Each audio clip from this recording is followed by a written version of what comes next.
the glass doors locked from the outside.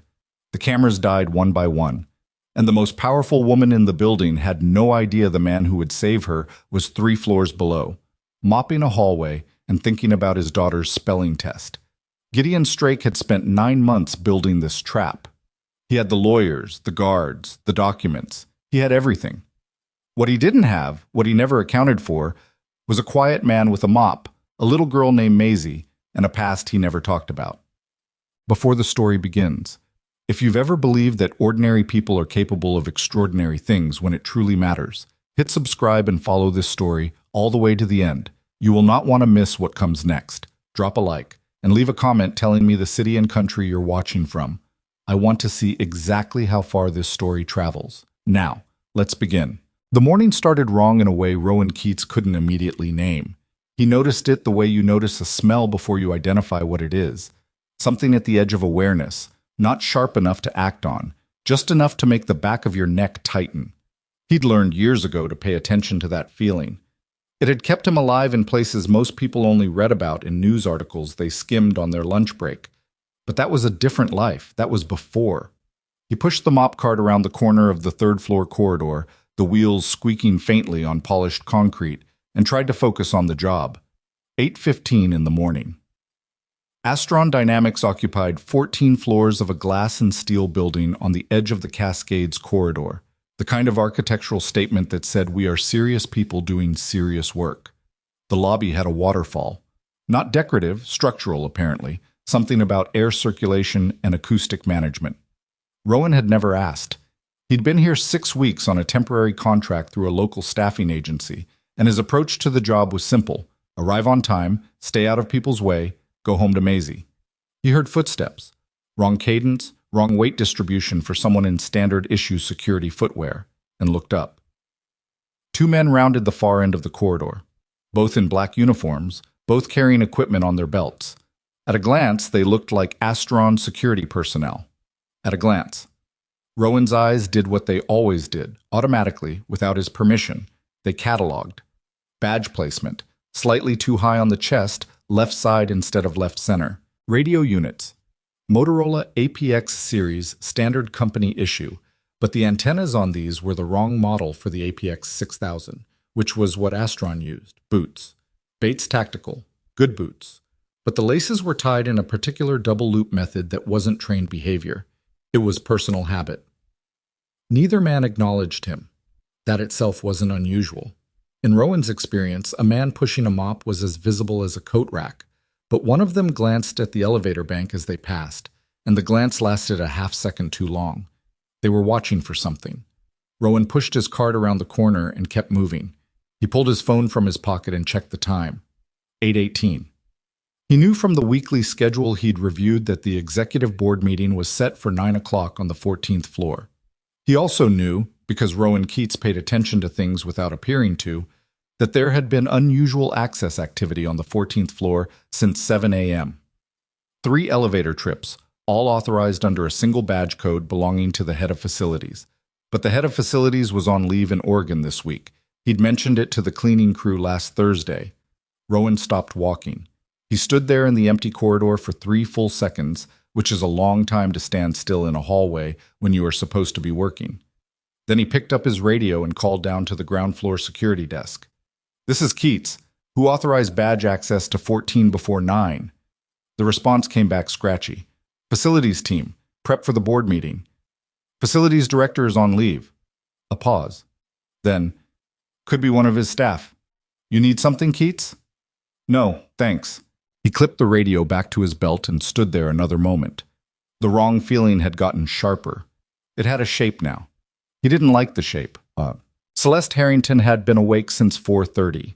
She hadn't slept particularly well since the quarterly projections meeting 3 weeks ago, when she'd first noticed the pattern in the board's behavior, the way certain members went quiet when financial diversification came up, the way Gideon Strake's attorney had begun CCing unusual parties on routine correspondence. She'd flagged it to her legal team. She'd gotten careful, non-committal language in return. She was 30 years old and had been CEO of Asteron Dynamics for 2 years. She had not gotten there by ignoring patterns. Asteron's core asset was a proprietary clean energy conversion system. 7 years of research, 3 patent families, and a storage architecture that competing firms had spent considerable resources trying to reverse engineer. The technology was not yet commercially deployed at scale, but the projections were compelling enough that 3 Fortune 100 companies had made acquisition inquiries in the past 18 months. Celeste had declined all of them. She had a roadmap, a team that believed in it, and the kind of conviction that made people either deeply respect her or deeply resent her, depending on how much they stood to lose from her saying no. Gideon Strake stood to lose a significant amount. He controlled approximately 19% of Asteron's outstanding shares through a network of funds she'd spent 2 weeks mapping with her financial advisor. He had been a board member for 14 months. In that time, he had been consistently pleasant, professionally engaged, and incrementally persistent about the topic of licensing the core technology rather than developing it internally. His argument was always the same: faster revenue, reduced capital risk, strategic partnership over slow organic growth. Celeste's answer had always been the same: not yet. We're not ready. And when we are ready, we do it on our terms. She took the elevator to 14 at 8:45. The executive floor was quiet. The conference room, a long glass-walled space overlooking the western face of the building, was set up for the meeting. Water carafes, tablets at each position, the projection system already loaded. 2 security personnel she didn't immediately recognize stood near the far door. She almost said something. Instead, she sat down at the head of the table, opened her tablet, and reviewed her notes. Gideon arrived 4 minutes later with his attorney, a lean man named Halston who always wore the same silver tie, and 2 other board members who sat down without meeting Celeste's eyes. She noted this. By 9:15, all 7 board members and their respective counsel were seated. Gideon cleared his throat. Before we go to agenda, I'd like to table a procedural motion. Celeste looked at him evenly. We haven't called the meeting to order. I understand. This won't take long. That was when she noticed the glass. The conference room walls were smart glass, electronically tintable, used occasionally for presentations requiring controlled light. They had just gone opaque. Not gradually, the way they did during normal operation, but all at once, in a single shift that cut the room off from the rest of the floor completely. Then, one by one, the small indicator lights on the cameras mounted in the corners of the room went dark. What just happened to the cameras? She said. Halston opened a folder on the table in front of him and slid a document across to her without looking up. Ms. Harrington, we'd like to make efficient use of everyone's time today. She didn't touch the document. The cameras went offline. Routine maintenance, Gideon said.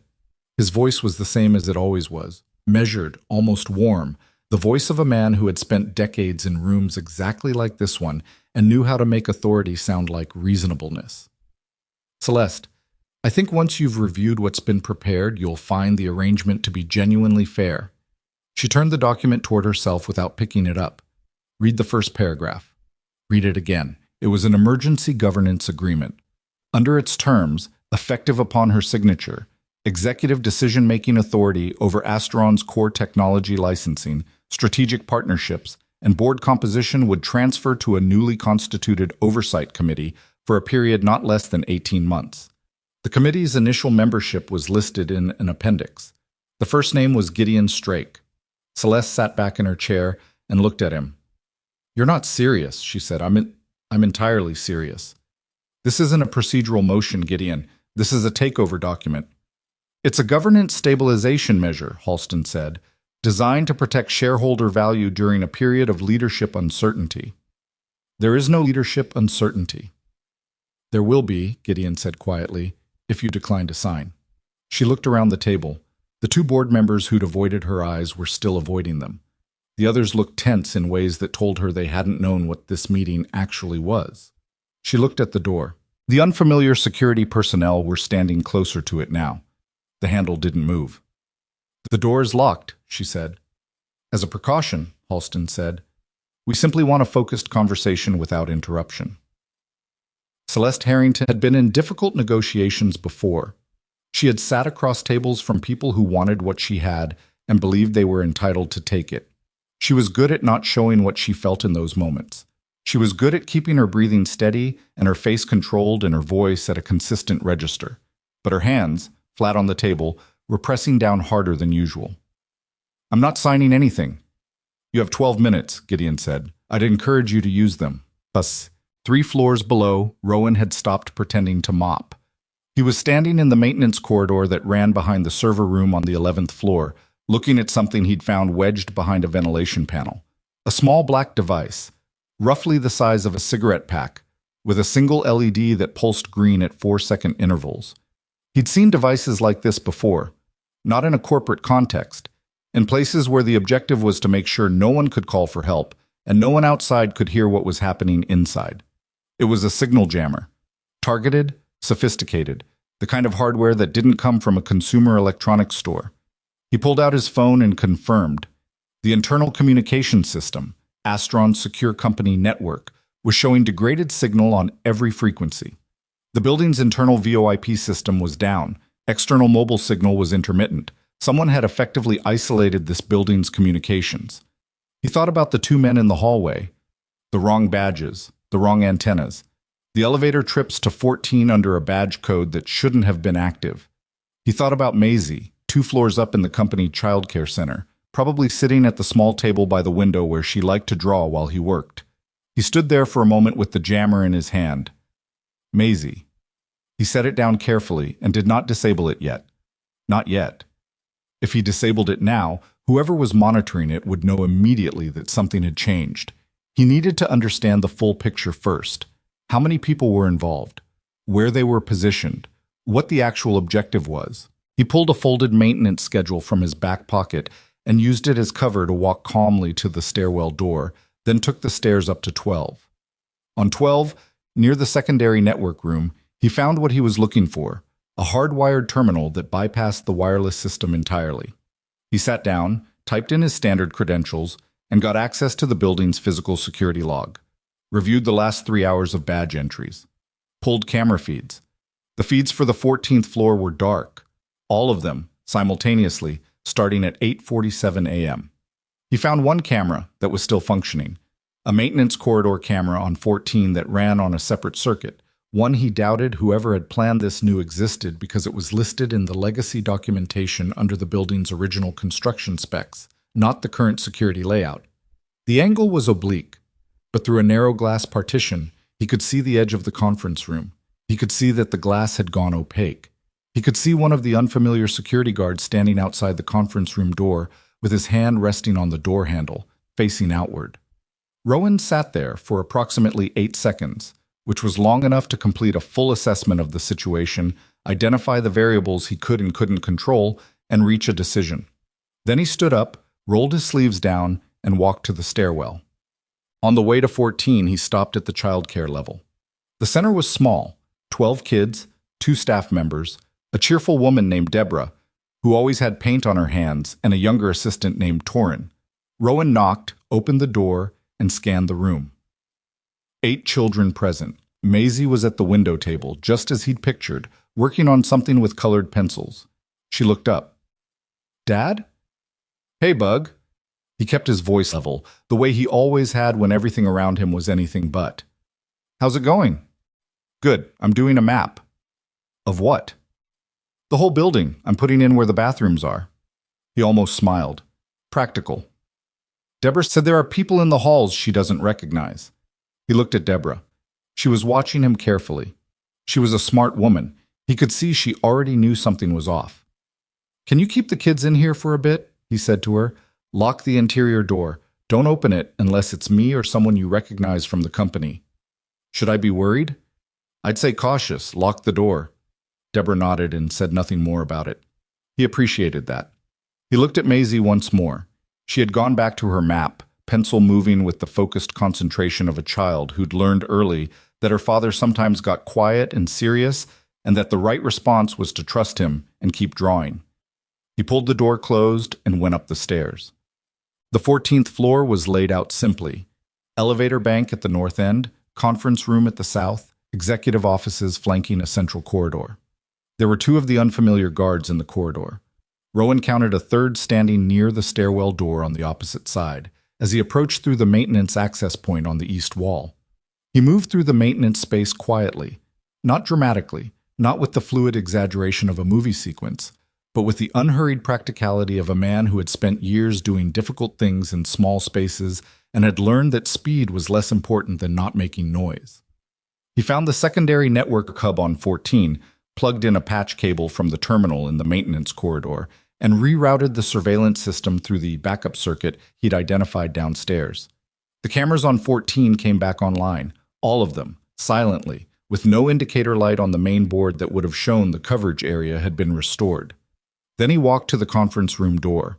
The guard standing outside it, the one he'd seen in the camera feed, turned as Rowan approached. He was larger than Rowan, wider across the shoulders, with the particular posture of a man who expected his physical presence to resolve situations before they began. "This floor is restricted," the guard said. "I know." Rowan held up the maintenance badge clipped to his chest. "Ventilation issue on the north side. Facilities sent me up." The guard looked at the badge, looked at Rowan. "Come back later." Building manager said now, CO2 threshold. Rowan kept his voice mild and slightly bored, the specific tone of a man who was here because someone else told him to be and had no personal investment in the outcome. "You want me to log that I was turned away? That's fine. I just need a name for the report." The guard's expression shifted. Not suspicion exactly, but the particular hesitation of someone who hadn't been briefed on how to handle bureaucratic technicality. He looked toward the conference room door. That moment of distraction was all Rowan needed to confirm his count of the room through the narrow glass insert beside the door frame. 7 seated, 2 standing inside near the back wall, 1 standing near the windows. Celeste Harrington at the head of the table, a document in front of her she clearly had not signed. Her expression the controlled, careful stillness of a person who was afraid but was not going to show it. A man across from her, silver-haired, composed, the posture of money, was speaking. Rowan reached past the guard, pressed the emergency release on the conference room door. A physical override, hardwired, not connected to any of the compromised systems, and opened the door. Every head in the room turned. The man with silver hair stopped speaking. Rowan stepped inside. He did not raise his voice. He did not make a threatening gesture, or reach for anything on his belt, or do any of the things the 2 guards inside the room immediately repositioned themselves to respond to. He simply stood there in his maintenance uniform and said, in a voice that was quiet enough that everyone had to stop what they were doing to hear it, "I need to inform everyone in this room that Asteron's internal security systems were disabled approximately 40 minutes ago using a signal interference device that has since been located. The building's surveillance network was taken offline manually, and several personnel operating on this floor are carrying credentials that don't match this company's current roster." He paused. "Any agreement signed under these conditions would likely be characterized as coercion by a federal court. I thought that was worth mentioning before anyone put pen to paper."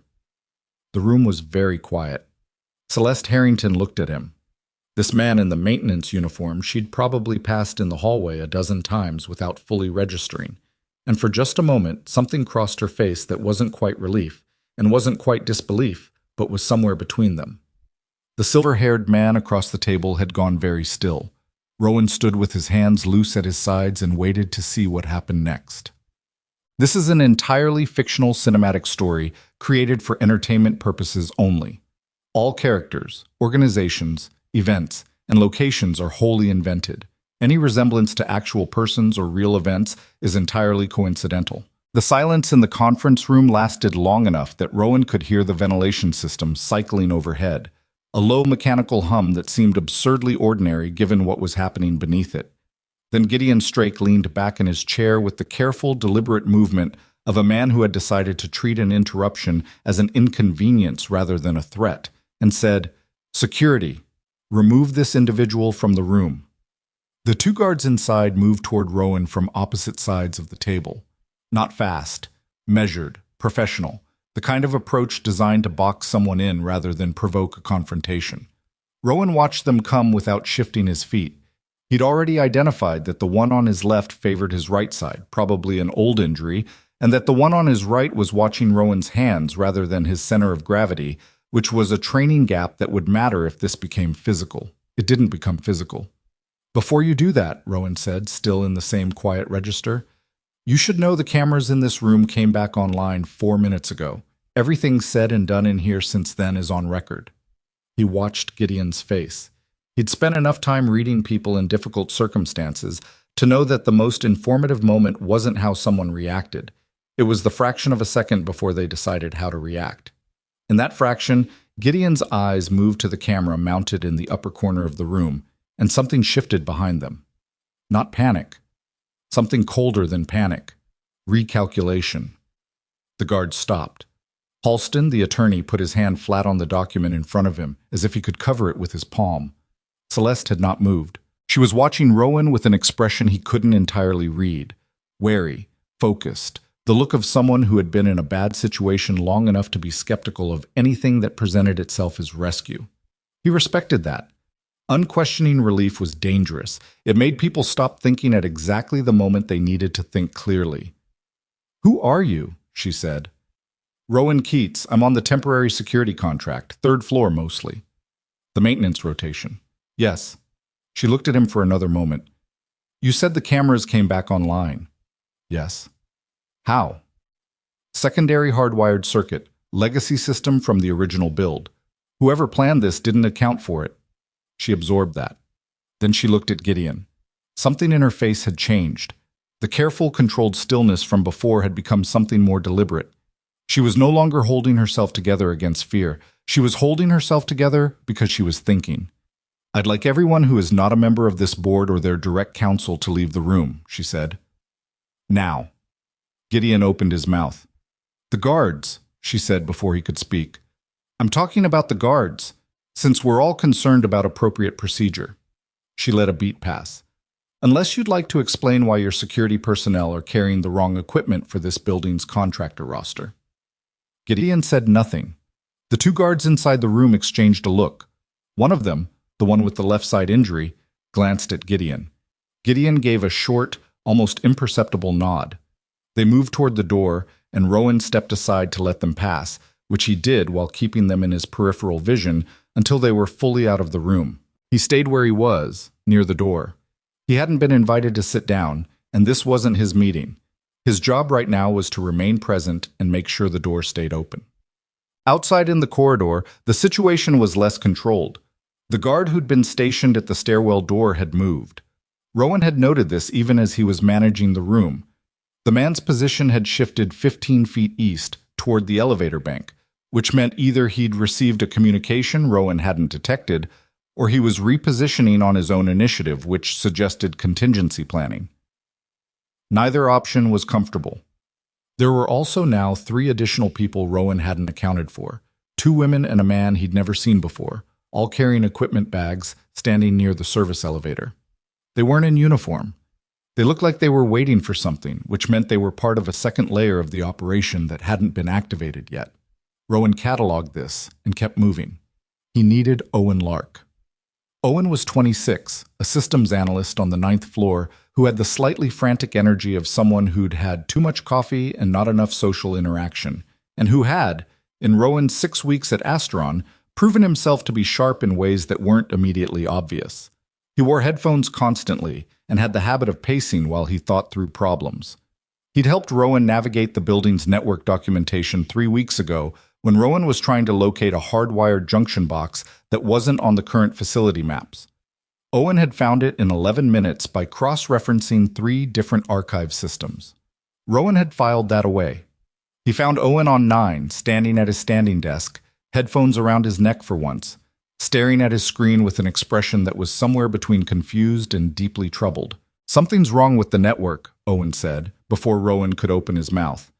"I've been watching traffic patterns since about 8:30, and there are packet routes that don't make any sense. Data moving through channels that shouldn't be active. I thought it was a glitch, but it's not a glitch." "No," Rowan said. "It's not." Owen turned to look at him. He took in Rowan's expression, the set of his jaw, the fact that Rowan was standing in the doorway, rather than coming into the room in the casual way he usually did. Owen was smart enough to understand what he was seeing. "How bad?" Owen said. "Board meeting on 14 has been compromised. External personnel, disabled communications, a jammer in the maintenance corridor on 11. And whatever you're seeing in those traffic patterns is probably related." Owen sat down, then immediately stood back up. "The data movement. I thought someone was running an unauthorized backup or something. But the destination addresses are external. They're not Asteron servers. What's moving? I don't know exactly. The files are encrypted, but the size of the packets is consistent with... He stopped. Ran a hand through his hair. Large proprietary files, documents, possibly archived research data. Rowan let that land. Can you trace where it's going? Maybe. The routing is deliberately obscured, but there are timestamps I can work backward from. Give me... He was already sitting down, hands on the keyboard. Give me 15 minutes. You have 10. And Owen. Rowan waited until the younger man looked up.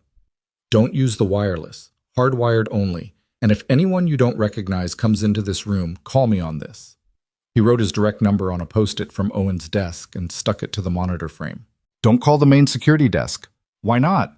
Because I don't know yet who's on the other end of that line. Owen stared at him. Okay, he said, in a voice that suggested he had several more questions, but had assessed that right now was not the time for them. He turned back to his screen. Rowan went back to the stairs. In the conference room, Celeste had taken the emergency governance document and placed it face down on the table, which was a small act but a deliberate one. She wasn't going to read it again. She wasn't going to sit across from it.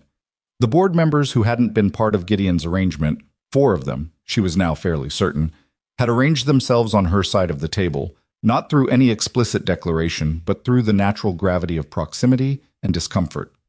Marcus Webb, the oldest board member, 71, a former infrastructure engineer who had joined Asteron's board because he genuinely believed in what the technology could do for energy grids, had pushed the document further away from himself with 2 fingers, the way you'd move something you found unpleasant. Gideon, Marcus said, I'd like to understand what exactly we're participating in here. A necessary structural correction, Gideon said. He still had the composure. Rowan had given him a problem, but he hadn't solved the problem yet, and Gideon was experienced enough to know that. The cameras were disabled, said another board member, a younger woman, Priya Anand, who handled Asteron's technology licensing advisory. And the doors were locked, and these are not the security personnel assigned to this building. She spoke precisely, like someone constructing an argument in real time.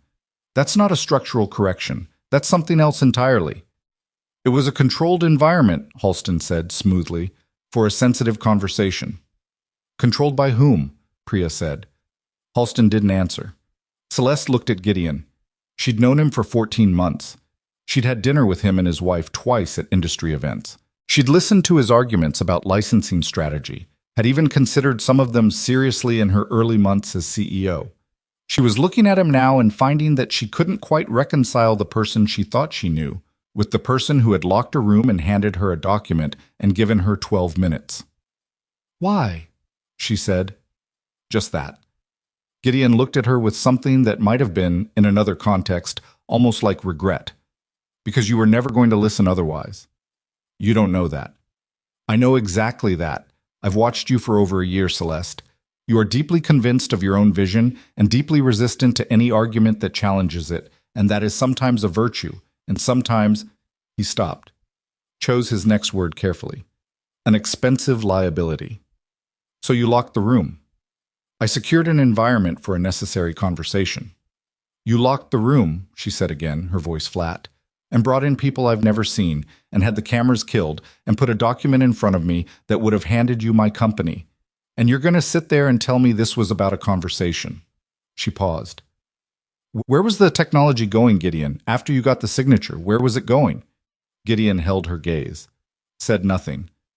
Because if you were just trying to restructure governance, that's one kind of problem. But if you had a buyer already lined up... She let it sit there. Halston said, Ms. Harrington, I'd strongly advise you not to make accusations without... I'm not making an accusation. I'm asking a question. She looked at Gideon. Where was it going? Gideon folded his hands on the table. I'd suggest we wait for proper legal counsel before continuing this conversation. That's not an answer. No, he agreed quietly. It isn't. It's... Rowan was back on 11, crouched behind the ventilation unit, when his radio crackled with a sound it shouldn't have been able to make. The internal system was still showing degraded signal on the wireless network, which meant whoever was transmitting had a separate channel, a backup frequency, prearranged.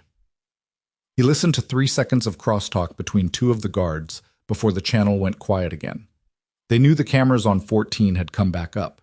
They didn't know about the legacy circuit. They thought someone had manually restored the feed from a control room, which meant they were probably looking for whoever had done it. He had, at most, another 10 or 15 minutes before the situation. On 14 escalated past the point where legal documentation and careful language would be sufficient containment. Gideon had come too far and spent too much to accept a graceful withdrawal.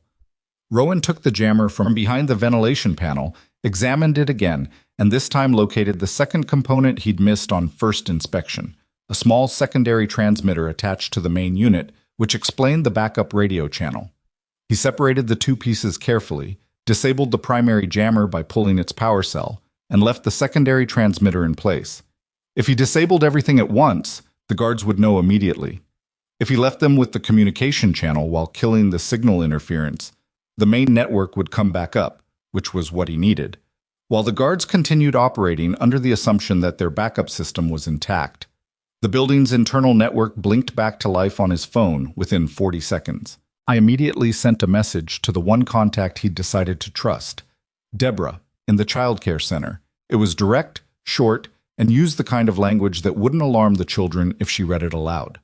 He told her to keep the interior door locked and not to move anyone until she heard from him directly. Deborah's response came back in under a minute, a single thumbs-up emoji, which he chose to take as confirmation rather than nonchalance. Then he called the building's external emergency line, not 911, not yet, because he needed the response timed correctly, and reported a security incident in progress with a request for federal notification, citing the nature of the corporate assets involved.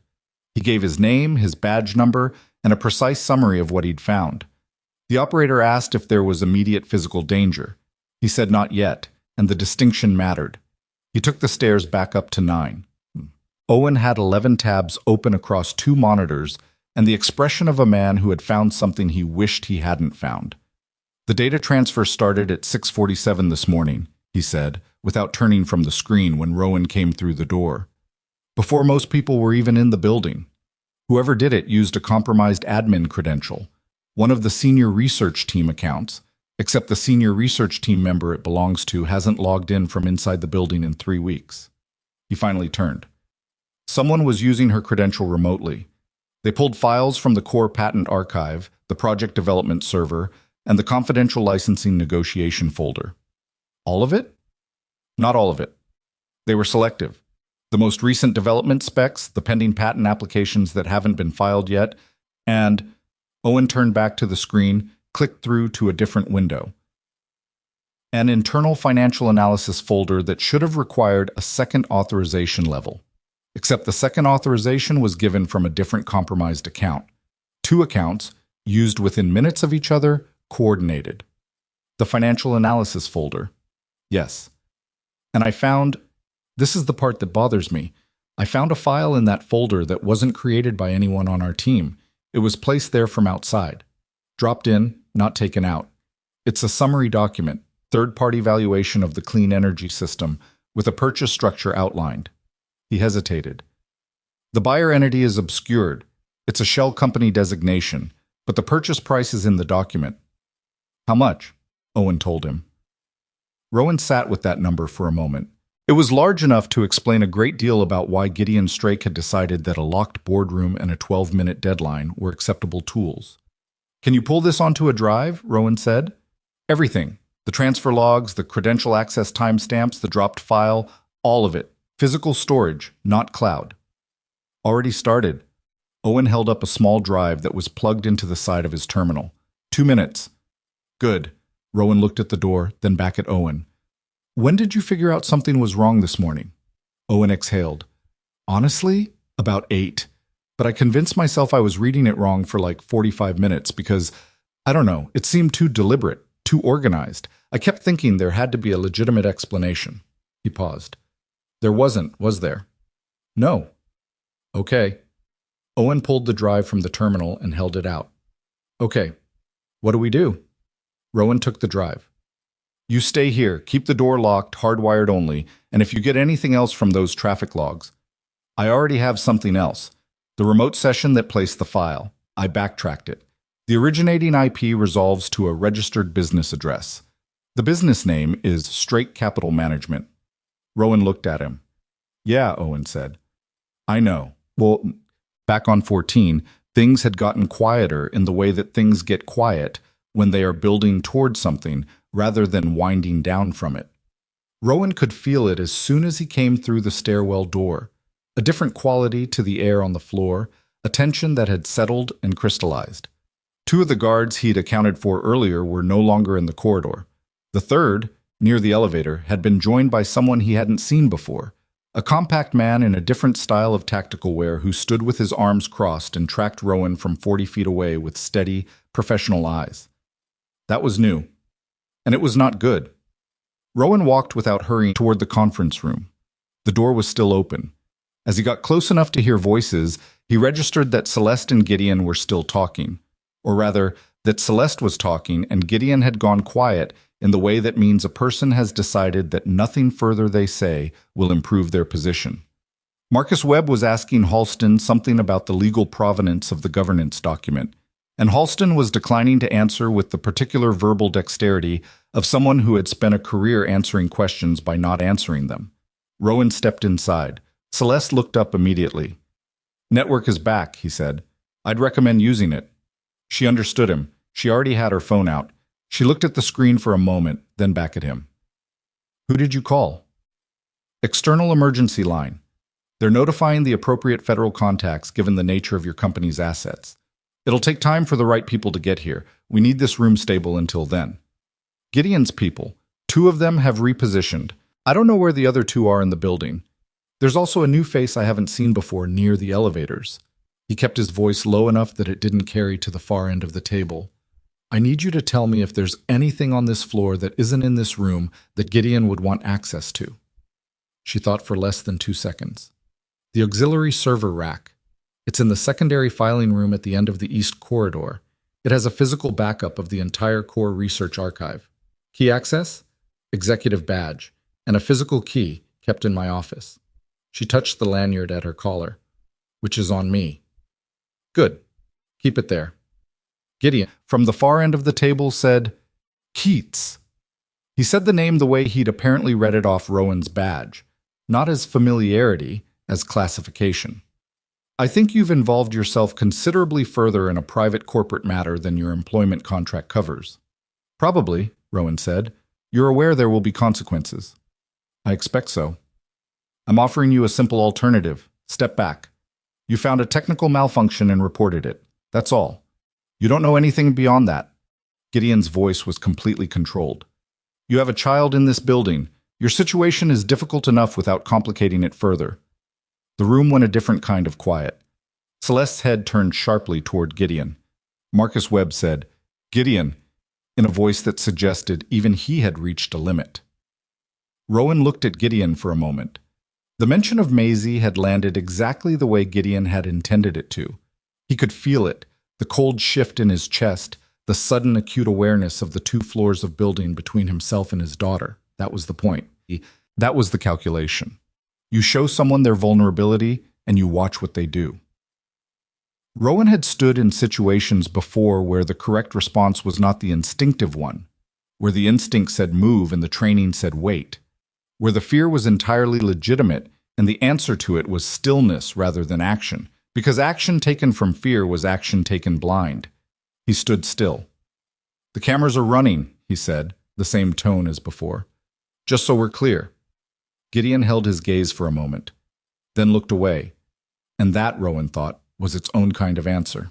I excused himself from the room and walked quickly to the eastern stairwell, out of view of the corridor, and called Deborah's direct number. She picked up in 2 rings. We're fine, she said immediately. All of the kids are here. Door is locked. Torrin is with me. Has anyone come to the door? A brief pause. A man knocked about 10 minutes ago, said he was from building facilities. I didn't open it. Good. Don't. Not unless it's me. He kept his voice steady, which required some effort. I'll come down as soon as I can. Rowan. Her voice was quieter. Is Maisie in danger? He pressed his back against the stairwell wall. Above him, the building hummed with its ordinary life. HVAC, elevator motors, the distant sound of keyboards and conversation on the floors below, all of it proceeding as if nothing was wrong. He thought about how to answer that. He could tell her no, definitively, which would be a partial truth and a partial comfort built on sand. Or he could be honest in a way that wouldn't help either of them. "I'm working on making sure she isn't," he said. "That's all I can tell you right now." Deborah said nothing for a moment. "Okay. 2 syllables, carrying more weight than 2 syllables usually carry. We'll be here." He ended the call and stood there for a moment with his phone in his hand. He'd made a promise to himself a long time ago. Not aloud, not to anyone. Just in the way that you understand things, when the understanding comes from somewhere deep enough that words feel insufficient. He'd promised that Maisie would not pay the price for who he used to be. That she would get a father who came home at the end of the day, who was present and ordinary, who asked about her spelling tests and drove her to her Saturday drawing class and argued with her about whether cereal counted as a meal. He'd given up a great deal to make that promise real, and he didn't regret any of it. But he also knew, had always known, that there are some things you can't retire from. Not because they won't let you go, but because they are part of how you understand the world. And some situations require that understanding whether you want them to or not. A woman was upstairs, in a room she'd been locked into, holding her own against a man who had spent months preparing to take everything she'd built. There were children on the 7th floor in a room with a locked door who needed that door to stay relevant. And a conspiracy was partway through unraveling, which meant it was at its most unpredictable, because cornered people make decisions that aren't in anybody's plan. He put his phone away and went back to work. Owen called him while he was moving through the maintenance corridor on 12. "The third compromised account," Owen said. He was talking quickly, the way he did when information was outpacing his ability to contextualize it. "I found a third one. It's a board-level access credential, and it wasn't used for data transfer, Dick. It was used to modify the building access log. Specifically, the access log for the early morning elevator trips to 14. The log was edited to show the facility's director's badge. But the original record is in a backup cache I found in the archive system. The real credential belongs to Straight Capital Management's registered representative to the Asteron board, which is Gideon. He accessed 14 himself at 6:53 this morning. Before most of the external people arrived, he was up there for 31 minutes. Owen paused. "I don't know what he did up there, but I know he was there." Rowan thought about the auxiliary server room, the physical backup of the research archive, Celeste's key hanging at her collar. He was checking the physical server, Rowan said. He wanted to know what was there. He was going to take the physical backup as insurance, or as a fallback if the digital transfer was discovered.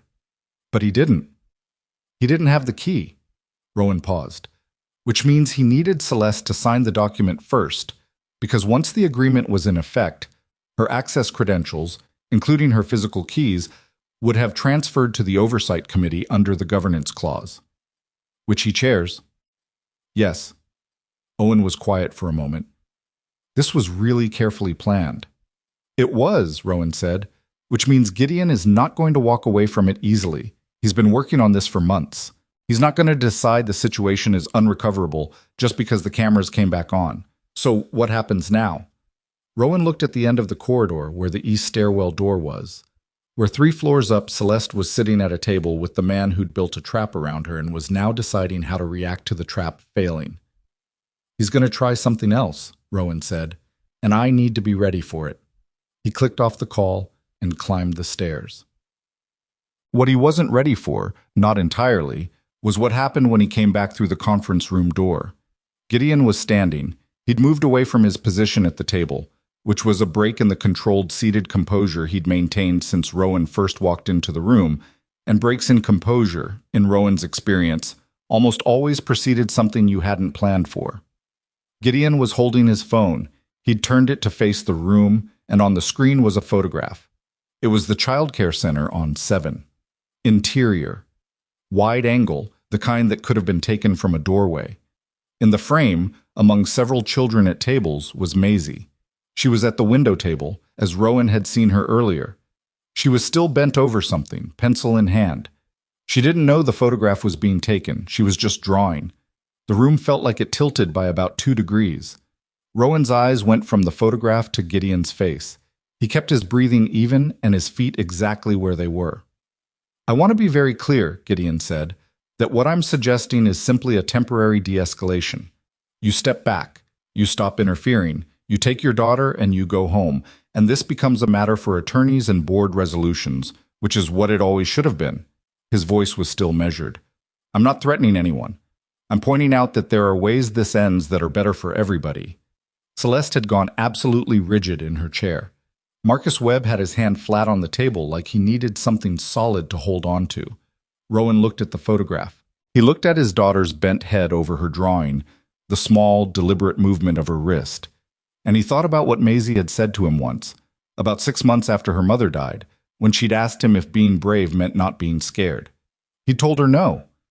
He told her that being brave and being scared were not opposites, that brave just meant doing the thing anyway, even when your hands weren't steady. He told her that because he believed it. He'd believed it in places a great deal more dangerous than a glass-walled conference room on the 14th floor of a corporate headquarters. He believed it right now. He looked at Gideon and said, in a voice that was very calm and very clear, I'm going to make a phone call.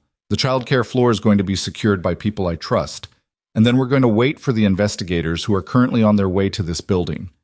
He took out his phone. Gideon said, I don't think you heard what I heard you, Rowan said. He called Deborah's number. When she answered, he said, lock every door you can from the inside. Move the kids to the back room. Don't open anything until you hear my voice through the door directly. He paused. And Deborah, tell Maisie her dad says hi. He ended the call, put the phone in his pocket, looked at Gideon. Now, he said, we wait. Outside, somewhere at the lower periphery of the building's soundscape, barely audible through the glass, was the first distant suggestion of sirens. This is an entirely fictional cinematic story created for entertainment purposes only. All characters, organizations, events, and locations are wholly invented. The sirens didn't get closer right away. That was the first thing Rowan noticed. The sound plateaued at a distance, the way emergency response sometimes did when units were staged rather than converging, which meant they were being careful, which meant someone with authority had gotten the call and decided this needed a considered approach rather than a rapid one. He'd half expected that. The nature of what he'd reported, corporate espionage, compromised security personnel, assets of national technology interest, wasn't the kind of thing that got handled by 2 squad cars and a supervisor. It would take a few minutes for the right people to assemble the right response. A few minutes was enough time for things to get worse. Gideon had sat back down. He'd pocketed his phone after showing Rowan the photograph, and he'd returned to his position at the table with the practiced ease of a man who had made his point and was now content to let it settle. The document, the governance agreement, was still face down on the table between them, not signed, not removed, just sitting there like an argument that hadn't been resolved yet. Celeste had moved. She'd stood up from her chair at the head of the table and walked to the window, and she was standing there now with her back to the room, looking out at the western face of the building. From that angle, she could see the parking structure below and the road that curved around the base of the property, and Rowan suspected she was watching for vehicles, for movement, for any external sign that the situation was shifting. Marcus Webb had his elbows on the table and his hands folded in front of his mouth, which was a thinking posture. He'd been doing it for the last 4 minutes. The 2 board members, who'd clearly been part of Gideon's arrangement, had pushed their chairs back slightly from the table, a physical distancing that felt both literal and symbolic. Halston, the attorney, had not spoken in some time. He'd closed the folder in front of him and placed his hands flat on top of it. Every so often, he looked at Gideon, and the looks were the kind that passed between people who had planned something together and were now separately calculating what the plan's failure cost them personally. The room smelled like cold coffee and tension. Rowan stood near the door. He was not doing nothing. Doing nothing was a choice that looked like patience but was actually abdication. He was running a continuous assessment of everyone in the room, the corridor outside, the sounds coming through the building's structure. He'd placed a call to the external emergency contact, confirmed they were actively routing their response, and received an estimated arrival window he was now measuring against his read of Gideon's remaining options. Gideon still had the guards in the building. He had the compact man near the elevator, whose presence Rowan still hadn't fully accounted for. He had Halston. He had whatever contingency plan a person like Gideon Strake built into a 9-month operation, because a person like Gideon Strake always built in a contingency. What he didn't have anymore was the element of surprise, the isolated communications network, the locked door, or the psychological advantage of Celeste believing she was alone. The question was whether what remained was enough for him to try something else, and whether Rowan would see it coming early enough to matter. Owen called at 9:47. Rowan stepped half out of the doorway to take it, keeping the room in his peripheral vision and his voice low. "Talk to me." "I found the storage device." Owen's voice had the particular flat quality of someone reporting something that had alarmed them badly enough to move past the alarm into a kind of forced calm. "Physical. Someone left it in the server room on 12, set. Not the main one, the secondary room near the northeast corner. It was connected to a port behind the cooling unit, which is why it didn't show up in the standard access log. It's a portable drive. I pulled it." "You touched it?" "I used a glove. I watch crime shows." A brief, slightly desperate quality to his voice. "I didn't open any of the files. I can see the file structure. Rowan, there are patent documents on here, complete technical specifications, the kind that would let a competing firm build around Asteron's filings if they had the right engineering team." "How long has it been connected?" "Based on the transfer timestamps, since approximately 7:15 this morning. Someone placed it while the building was still mostly empty. It finished transferring around 8:40. Right before the board meeting started." Rowan looked back into the conference room. Celeste had turned from the window. She was watching him with the focused attention of someone who understood that the conversation happening in the doorway was relevant. "Can you bring it to 14? Take the east stairwell. If you see anyone in the corridor you don't recognize, go back down and call me." "Okay." Owen paused. "Rowan, there's something else." "Go ahead." "In the file structure, there's a folder labeled with a date 3 months from now. Inside it, there are agreements, signed agreements, already executed, with buyer signatures. The counterparty is a company called Meridian Resource Holdings." He stopped. "I looked it up. Meridian Resource Holdings has one listed officer. The registered address is a law office in Delaware." "Halston," Rowan said. A silence on the line. "How did you know?" "Because Gideon needed an attorney who was already compromised before this started. Someone who would prepare the governance document, witness the coerced signature, and then facilitate the transfer to the buyer. Halston's firm is the registered agent for the shell company. He's not just Gideon's counsel, he's the conduit." That makes him liable for—" "Yes," Rowan said. "It does. Bring me the drive." He ended the call and came back into the room. Celeste said, "What did he find?" Rowan looked at Gideon as he answered. "A physical storage device in the secondary server room on 12, connected at 7:15 this morning. It finished pulling files about 20 minutes before this meeting started." He watched Gideon's face as he said it. The reaction was small, a slight tightening around the eyes, a fractional shift in the set of his jaw. But it was there. "The files include complete technical specifications for Asteron's core patents and signed buyer agreements between a shell entity called Meridian Resource Holdings and a counterparty whose registered agent is," he looked at Halston, "your firm." Halston's hands came off the folder. "That is, I categorically—" "The agreements are already signed," Rowan said, "executed, 3 months from now's date on them, which means they were prepared in advance of today's meeting, which means the plan was never governance restructuring." He kept his voice level, informational, not accusatory. He was describing facts. The facts were doing the work on their own. This was always a sale. The governance document was the mechanism to give the buyer legal cover for the acquisition. Remove Celeste from control, install an oversight committee. Use the committee's authority to execute the transfer. Clean, documented, defensible in court, as long as the original coercion could be characterized as a voluntary governance decision. Marcus Webb said very quietly, "My God." "Gideon." Celeste's voice had changed. The controlled stillness she'd been maintaining since the meeting started had dropped away, and what was underneath it was not rage exactly. It was something colder and more focused than rage. "You were going to sell it. You were going to take my company and sell it." Gideon looked at her for a moment. Something moved across his face that was too complex to read cleanly. Not quite guilt, not quite defiance. the expression of a man who had spent so long inside his own reasoning that he'd ceased to see its shape from the outside. The technology was going to be acquired eventually, he said.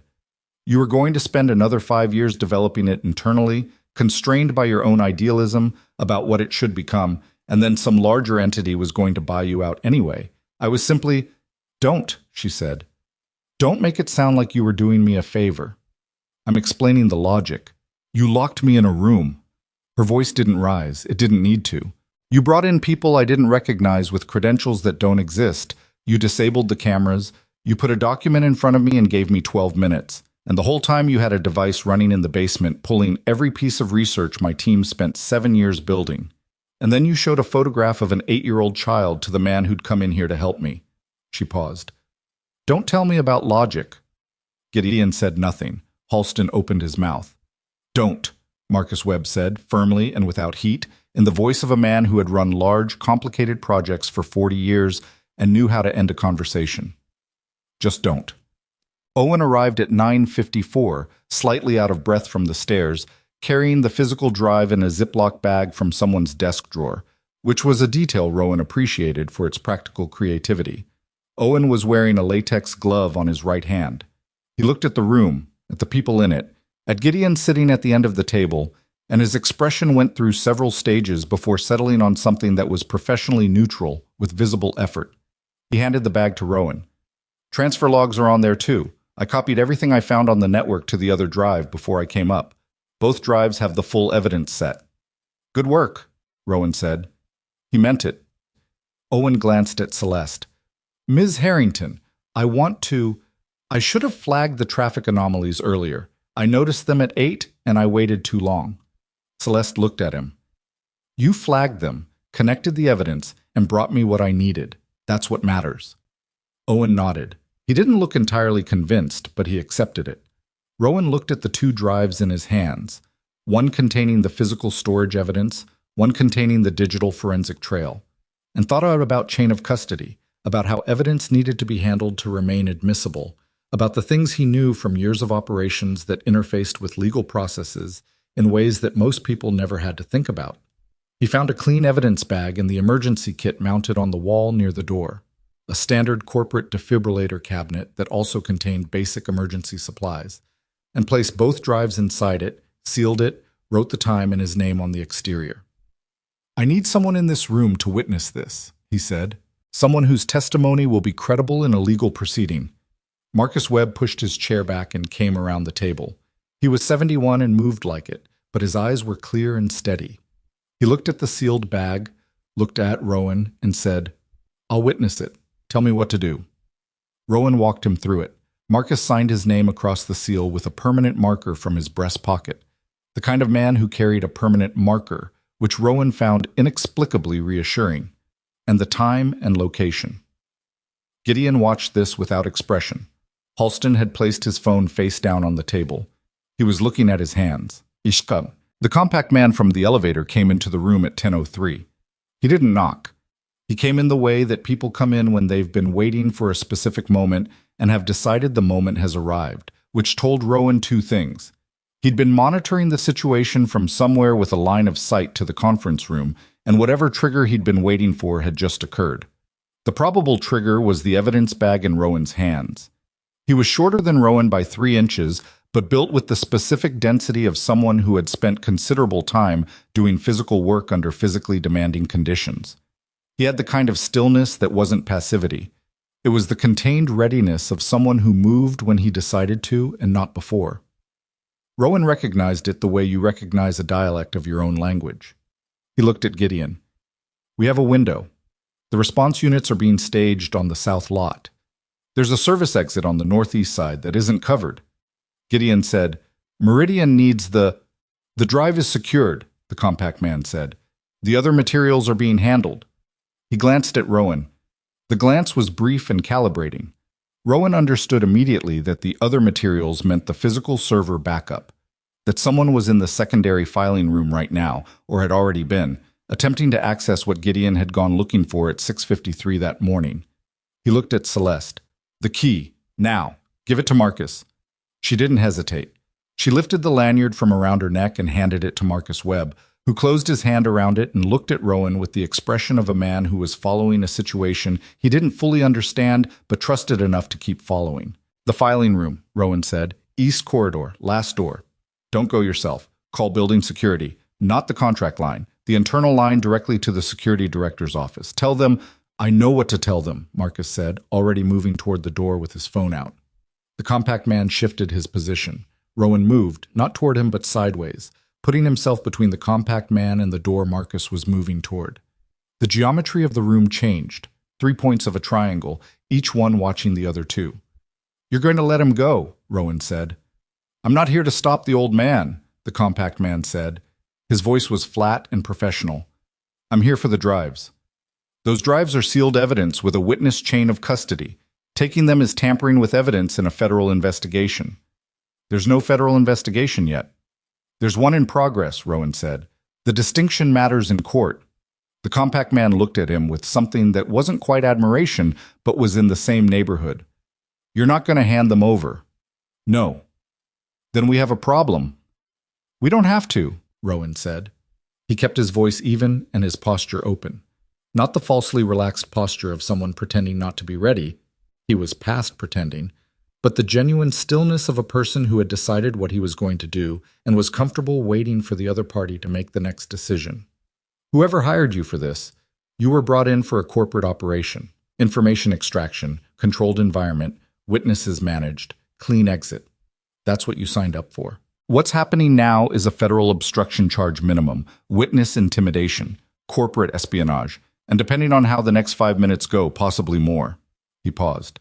"That's not what you were hired for, and it's not what you want." The compact man was quiet for a moment. From down the corridor, they heard the sound of a door. Marcus, reaching the stairwell. Then, outside the building, the sirens resumed. Closer now. The compact man looked at Rowan for another long moment, then at the drives, then at Gideon. Something passed between them. Not communication exactly, more like a reckoning. The compact man had signed on for something that was no longer the thing he'd signed on for, and he was doing the math. He took one step back, then another. Then he turned and left the room. Rowan let him go. He marked the direction of the footsteps, not toward the northeast service exit, but down toward the main stairwell, and noted the time in his memory. He would include it in his statement. Gideon stood up. It was the first time he'd fully stood since Rowan first walked into the room, and the movement had a different quality than his earlier shift to show the photograph. That had been a deliberate escalation. This was something else.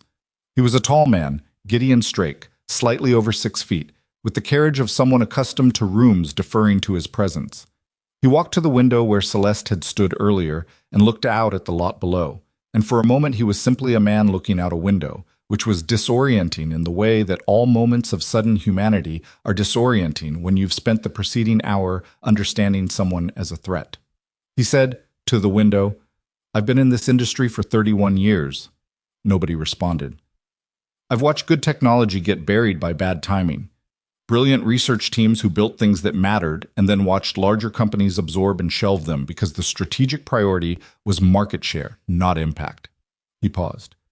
"Asteron's technology is real. It works. In 10 years, it could fundamentally change how distributed energy grids function. I believe that." "And you decided that meant you could steal it," Celeste said.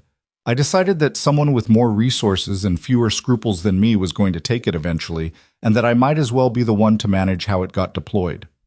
"Meridian Resource Holdings," she said. "Tell me who the end buyer is." Gideon turned from the window.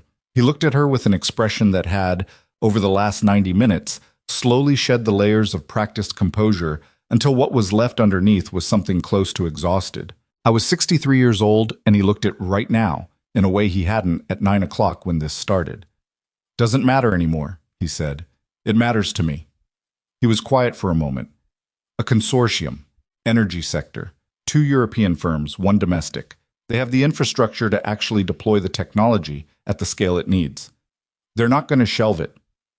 You negotiated a sale of my company's intellectual property to a foreign-affiliated consortium," Celeste said carefully, "without disclosure, without board authorization, and your plan to get the necessary authorization was to lock me in a room."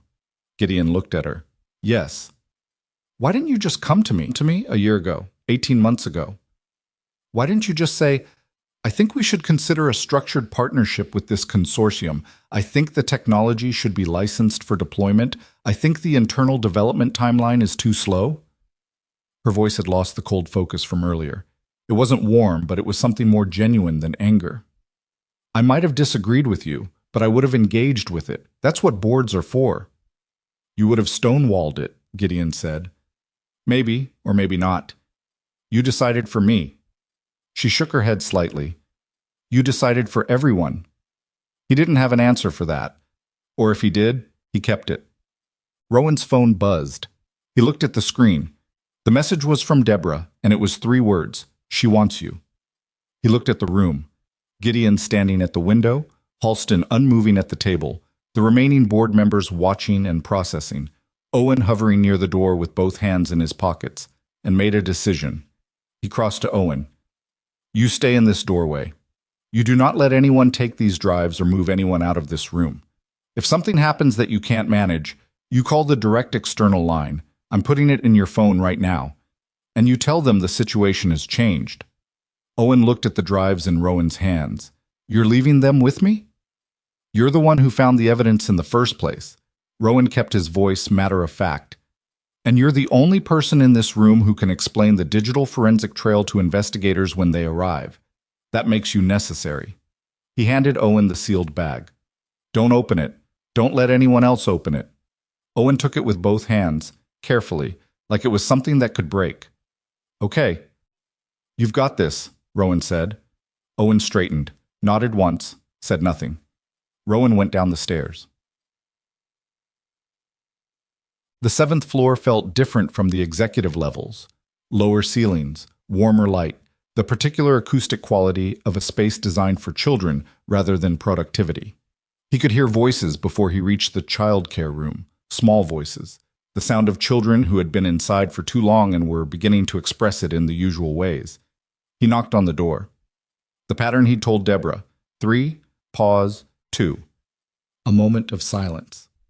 Then the door opened, and Deborah looked at him with the expression of someone who had been managing a difficult situation quietly and competently for an extended period and was deeply relieved to see someone she trusted.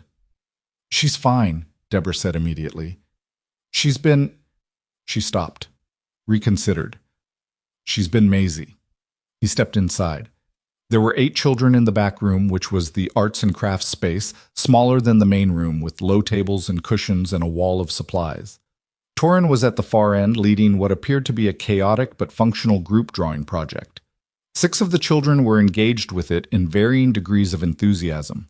Maisie was not at the drawing table. She was sitting on the floor near the door, cross-legged, with a picture book in her lap, and 2 of the youngest children, a girl who looked about 4 and a boy who might have been 5, were pressed against her on either side, both watching the pages. Maisie was reading in the exaggerated, slightly theatrical way she'd learned from being read to herself, emphasizing the funny parts and slowing down at the suspenseful parts, and both small children were completely absorbed. She looked up when Rowan came in, and her face did the thing it always did. A complicated, compressed sequence of relief and composure, reassembling itself into 8-year-old dignity. "Dad," she said. "Hey, Bug." He sat down on the floor beside her, which felt slightly ridiculous, and was also the only thing he could think to do. She leaned against him without ceremony, the way she always did, her shoulder finding its particular slot against his arm, and continued reading to the 2 small children as if his arrival was simply an expected development and not a thing she'd been sitting here waiting for. He watched her for a moment. She was reading a book about a dog who got lost and then found its way home. The small girl beside her had her thumb in her mouth. The small boy was very still in the way that children get very still when a story has them. Rowan put his arm around Maisie's shoulders. She reached up without interrupting her reading and covered his hand with hers, once, briefly, and then went back to turning pages. He thought about the photograph Gideon had shown him, the image of his daughter at the window table, bent over her map of the building with its carefully noted bathroom locations, unaware that she was being used as leverage. He thought about what it had cost him, in the 6 or 7 seconds after he'd seen it, to stay where he was and keep his voice even and his feet planted. He didn't think about it long. There wasn't much to think about. He'd made the choice, and it had been the right choice. and the fact that it had been difficult was simply the nature of right choices in bad situations.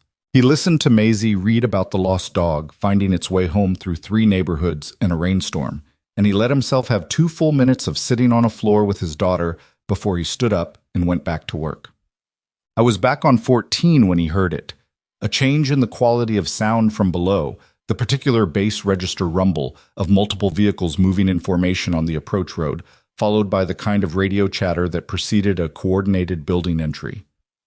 They were here. He went back to the conference room, where Owen was still at the door with the sealed evidence bag, and where the room had settled into an exhausted tableau.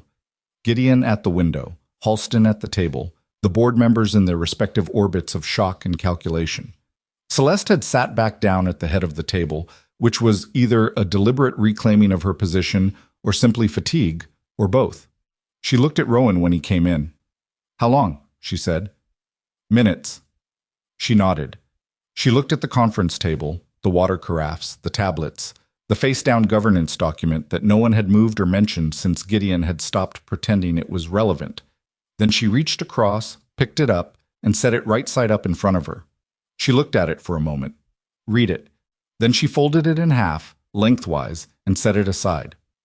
"For the record," she said, "no one in particular and everyone present, I did not sign this document."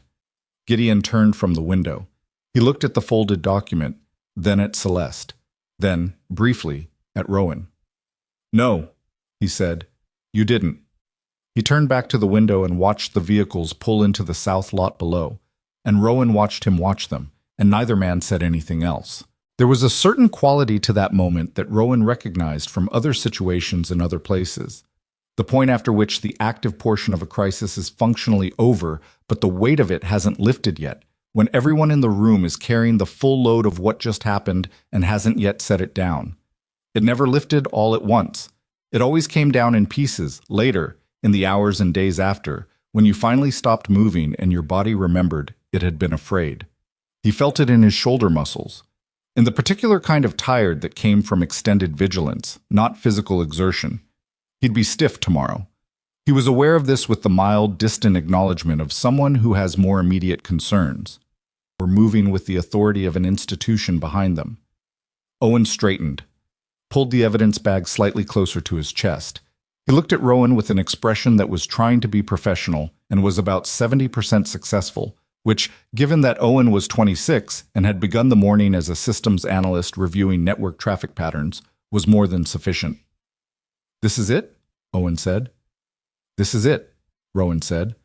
The door at the end of the corridor opened, and the men and women with the right badges and the right authority and the paperwork to make everything that came next legally binding came through it, and Gideon Strake, who had spent 9 months building a trap around another person, finally ran out of corridor. Rowan stepped aside and let them in.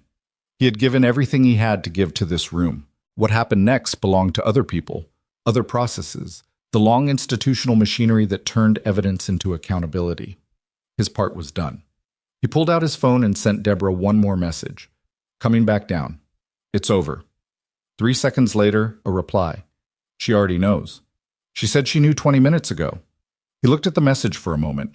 He thought about his daughter, cross-legged on the floor, reading to 2 frightened younger children about a dog that found its way home through the rain, covering his hand with hers, and then going back to the book.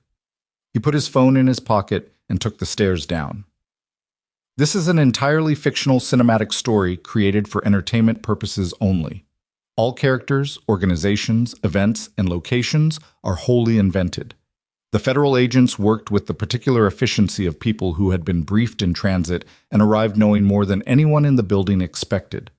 There were 6 of them initially, 2 from the Financial Crimes Division, 2 with backgrounds Rowan identified from their gear and their posture as corporate asset protection specialists, and 2 who didn't identify their unit at all, which told its own story about the nature of Asteron's technology and the level at which its protection was taken seriously by people whose job was to take such things seriously.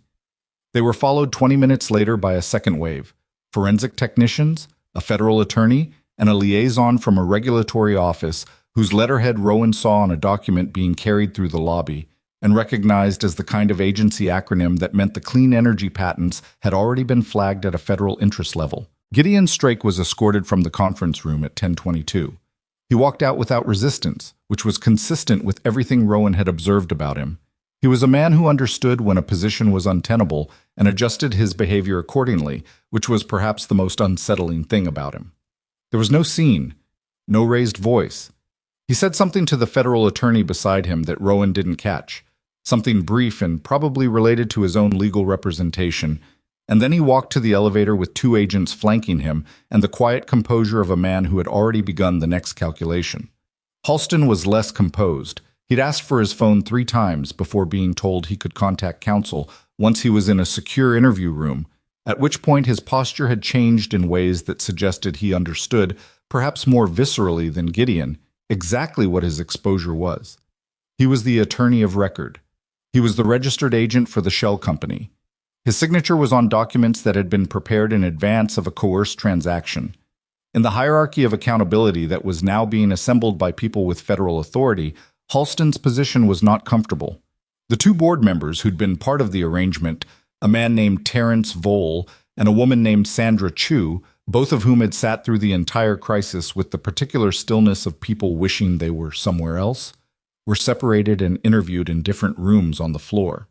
Rowan didn't know what they'd known going in versus what they'd discovered during the meeting, and he supposed that distinction would matter considerably in what came next for them, but it wasn't his determination to make. Marcus Webb gave his witness statement standing up, which seemed to be a personal preference, and when he was done, he walked back into the conference room, sat down in his original chair, and put his elbows on the table and his head in his hands for approximately 45 seconds.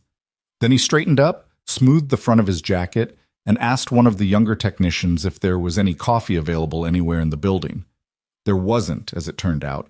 The building's common areas had been cleared as part of the response protocols. Marcus accepted this without complaint. Owen's statement took the longest of anyone's, which was appropriate given that he held the most complete technical picture of what had happened in the building's systems. He sat in the secondary conference room on 14 with a forensic technician and a financial crimes agent, and Rowan could hear him through the partially open door at intervals. The careful, somewhat rapid-fire way Owen explained technical processes to non-technical people, circling back when he saw their expressions and rephrasing, which was something Rowan had noticed about him before. Owen was a natural explainer. He cared whether people understood him. That quality, in this context, was invaluable.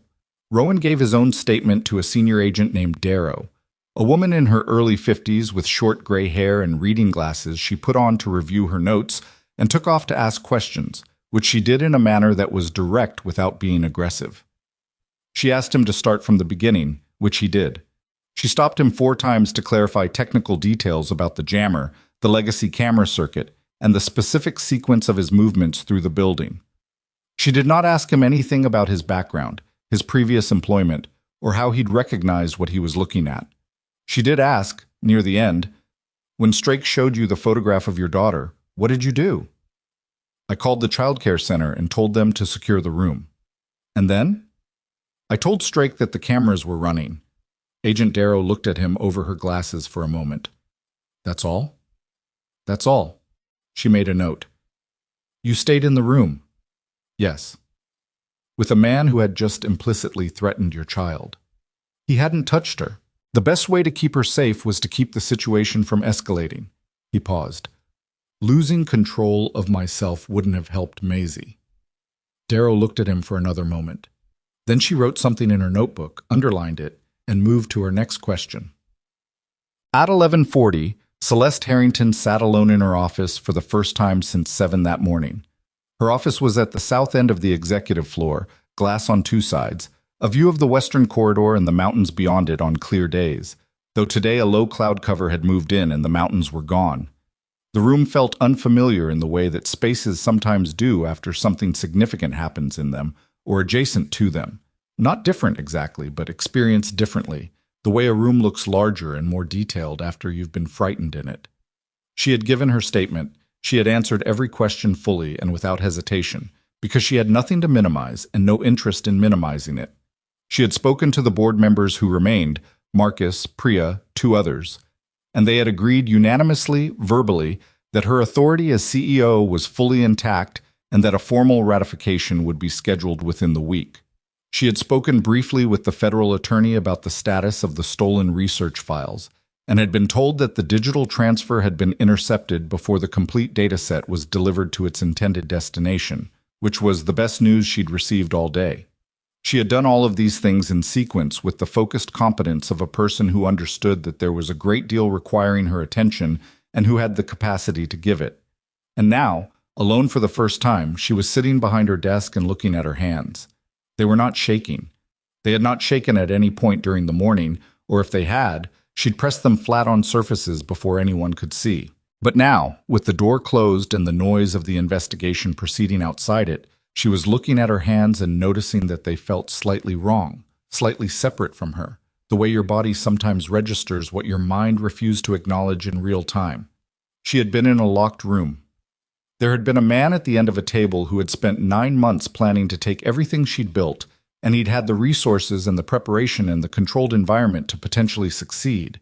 And she had sat across from him with a document in front of her that would have ended her authority over Asteron and everything she'd spent 7 years working toward.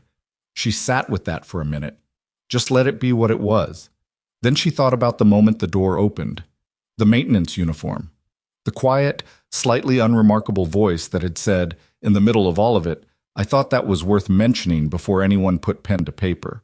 She picked up her phone and called her assistant, who had been managed out of the building during the response protocols, along with most of Asteron's staff. "Find out everything you can about Rowan Keats," she said. "He's on the temporary security contract through the staffing agency. I want his full employment history, his background, whatever is available." A pause on the line. Should I be concerned about him?" "No," she said. "The opposite." She found him at 12:20 on the 7th floor. He was not in the childcare center. The children had been collected by their parents over the past hour as staff were gradually permitted back into the building, and the center itself was quiet now. Deborah and Torrin straightening up the back room, the small tables put back in order.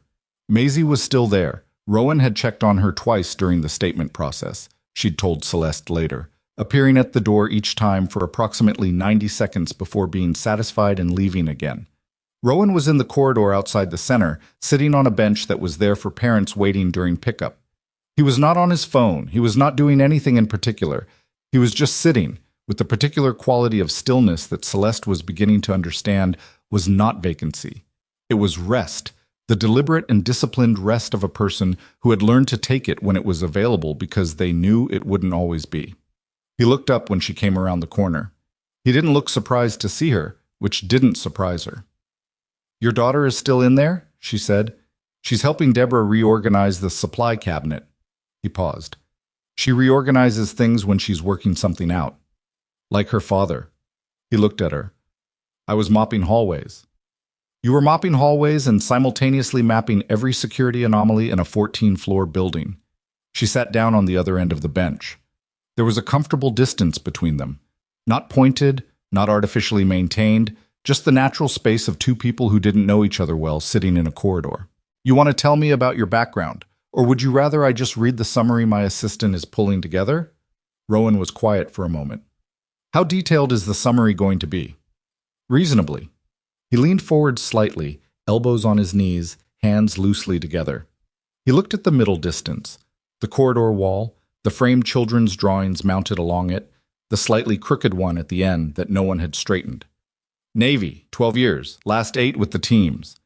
He said it the way people say things they've said rarely enough that the phrasing still feels slightly deliberate.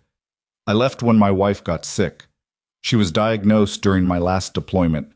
I finished the rotation, came home, and put in my separation papers."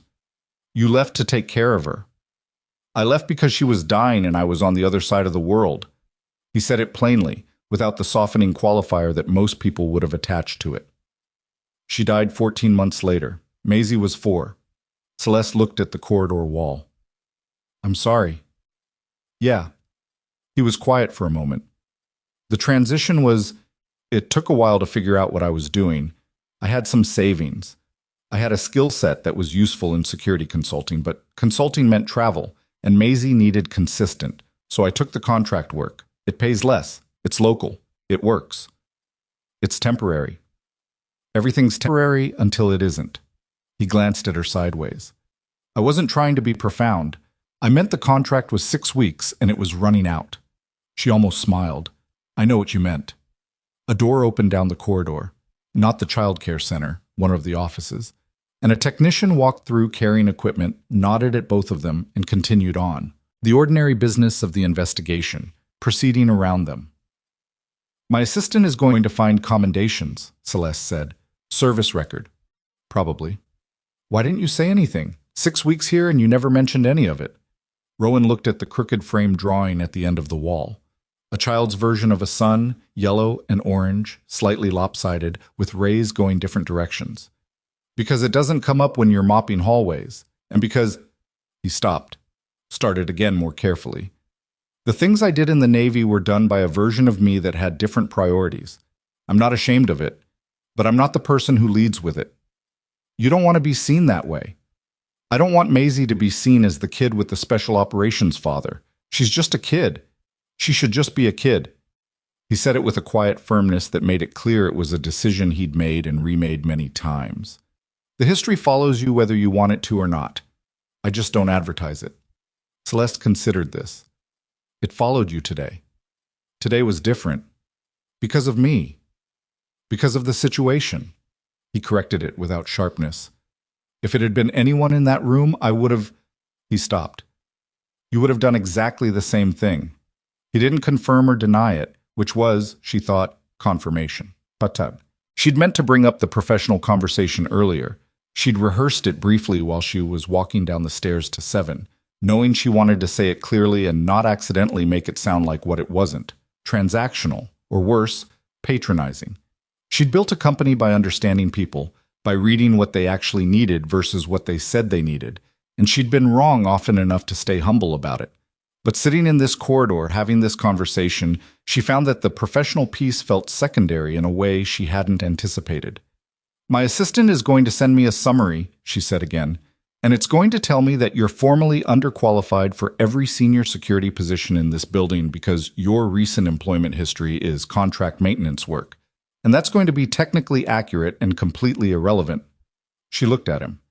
I'd like to offer you a permanent position, Director of Protective Operations. It would mean rebuilding the security division from scratch. The contract firm we've been using is being terminated, obviously, and doing it around a different philosophy than what most security directors apply. Rowan looked at her. What philosophy is that? You told Owen he was necessary because he could explain the evidence to investigators. You told Deborah to lock the doors and then told her why. You called Marcus Webb a reliable witness because of his credibility, not just his availability. She paused.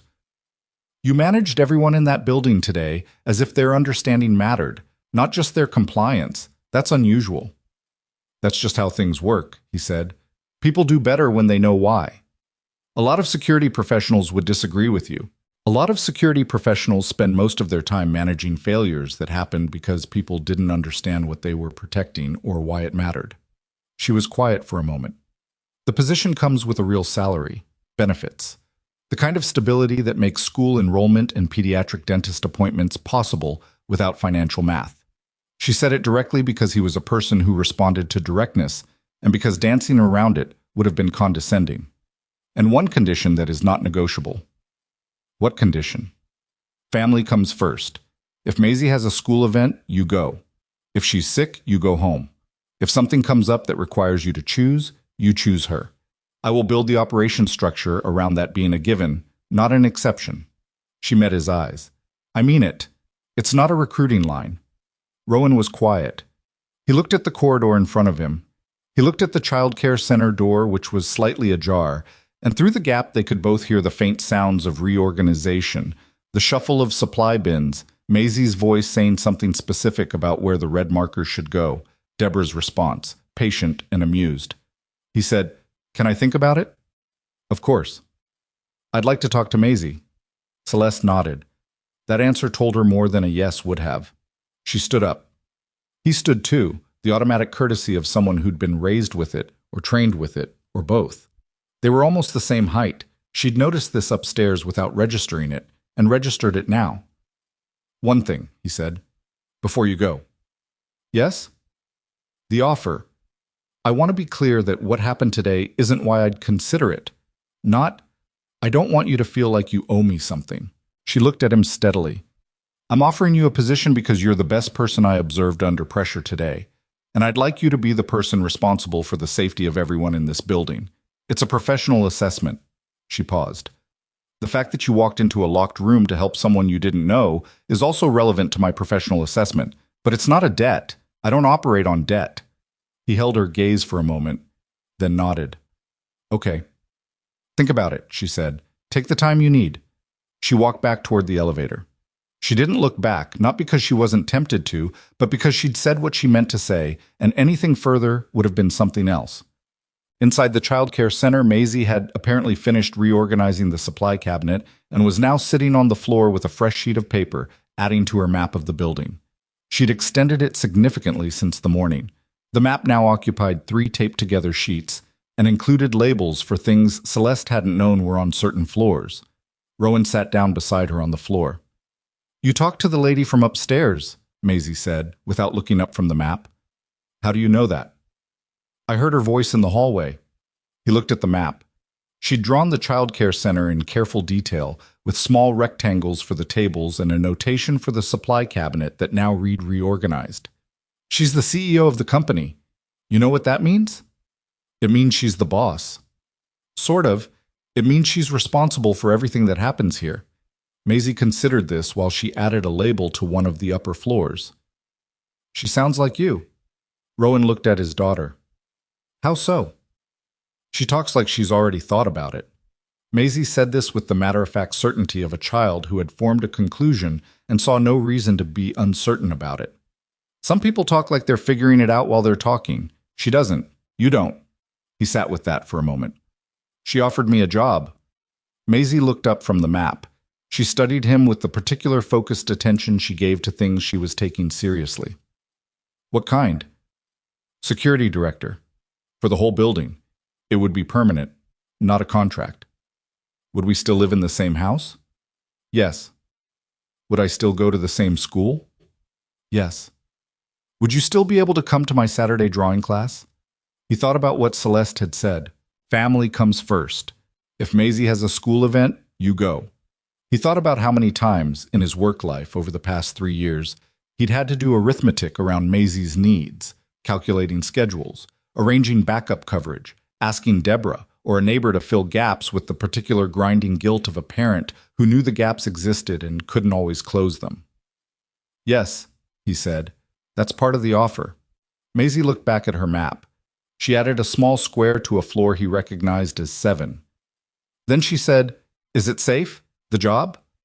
The question landed with more weight than its 7 words suggested, and Rowan understood precisely what she was asking.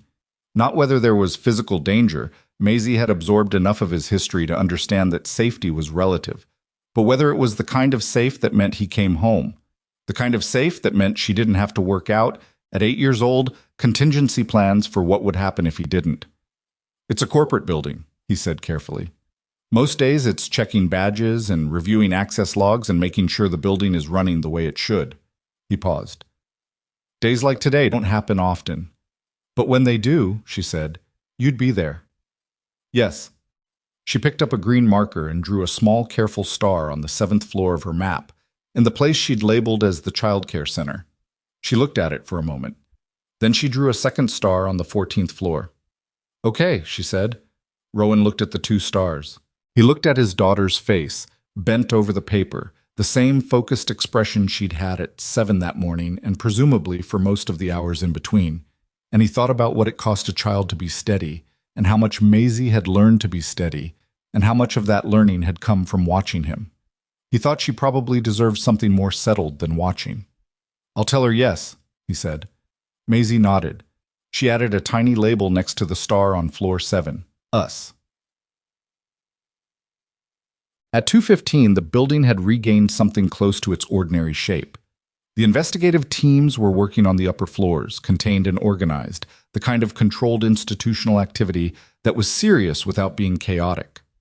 Most of Asteron's staff had returned to their offices after a building-wide communication from Celeste's office.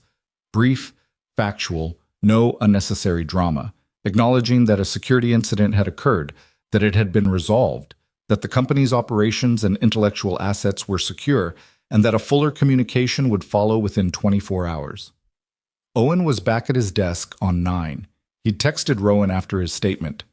"They said I did good. I think I'm going to need to sit quietly for about 6 hours. Is that normal?" Rowan had replied, "Yes, drink water." A minute later, "There's no coffee anywhere in the building." "Water," Rowan had written back.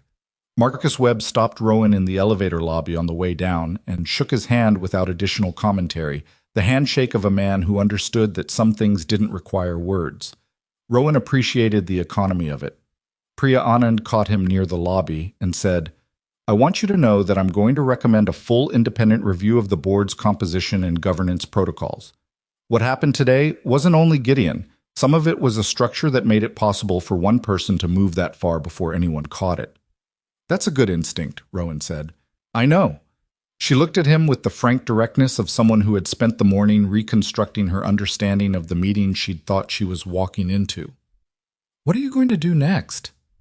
"I'm going to take my daughter to get a late lunch," he said. "And then I'm going to sleep." Priya almost smiled. "That seems about right." Celeste was in the lobby when Rowan came down with Maisie. She was standing near the reception desk, speaking with the federal attorney about a scheduling matter for the following week, and she looked up when they came out of the elevator. Maisie was carrying her map, which she'd folded into a careful rectangle and tucked under her arm. She was also wearing her jacket despite it not being particularly cold, which was a habit she'd developed from somewhere, putting on her jacket the moment she was leaving a building, regardless of conditions. Celeste finished her conversation and walked toward them. Maisie looked up at her with the assessing frankness of a child who hadn't decided yet how much latitude to extend. "You're Maisie," Celeste said. "You're the CEO," Maisie said. "I am. Your dad tells me you've been here all morning." "I made a map." Maisie held up the folded sheets. "I put in all the floors. The fire exits aren't labeled in the main hallways on 11 and 12, by the way. They should be." Celeste looked at the map, and then at Maisie, and then briefly at Rowan, who was looking at the middle distance with the expression of a parent who has been presented with a socially complex moment and is choosing to let it develop. "You're right," Celeste said. "I'll have someone fix that." Maisie considered her for a moment, then she held out the map. "You can have this one. I can make another." Celeste took the map carefully, as if it were something that mattered, which was the correct instinct. "Thank you." Maisie nodded, apparently satisfied. She looked up at Rowan. "Can we get soup?" "We can get soup," he said. He looked at Celeste.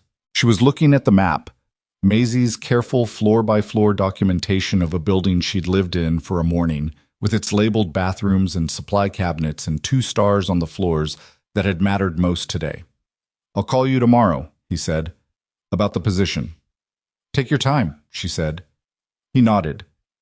He put his hand on Maisie's shoulder and they walked toward the lobby doors, and Celeste stood near the reception desk and watched them go.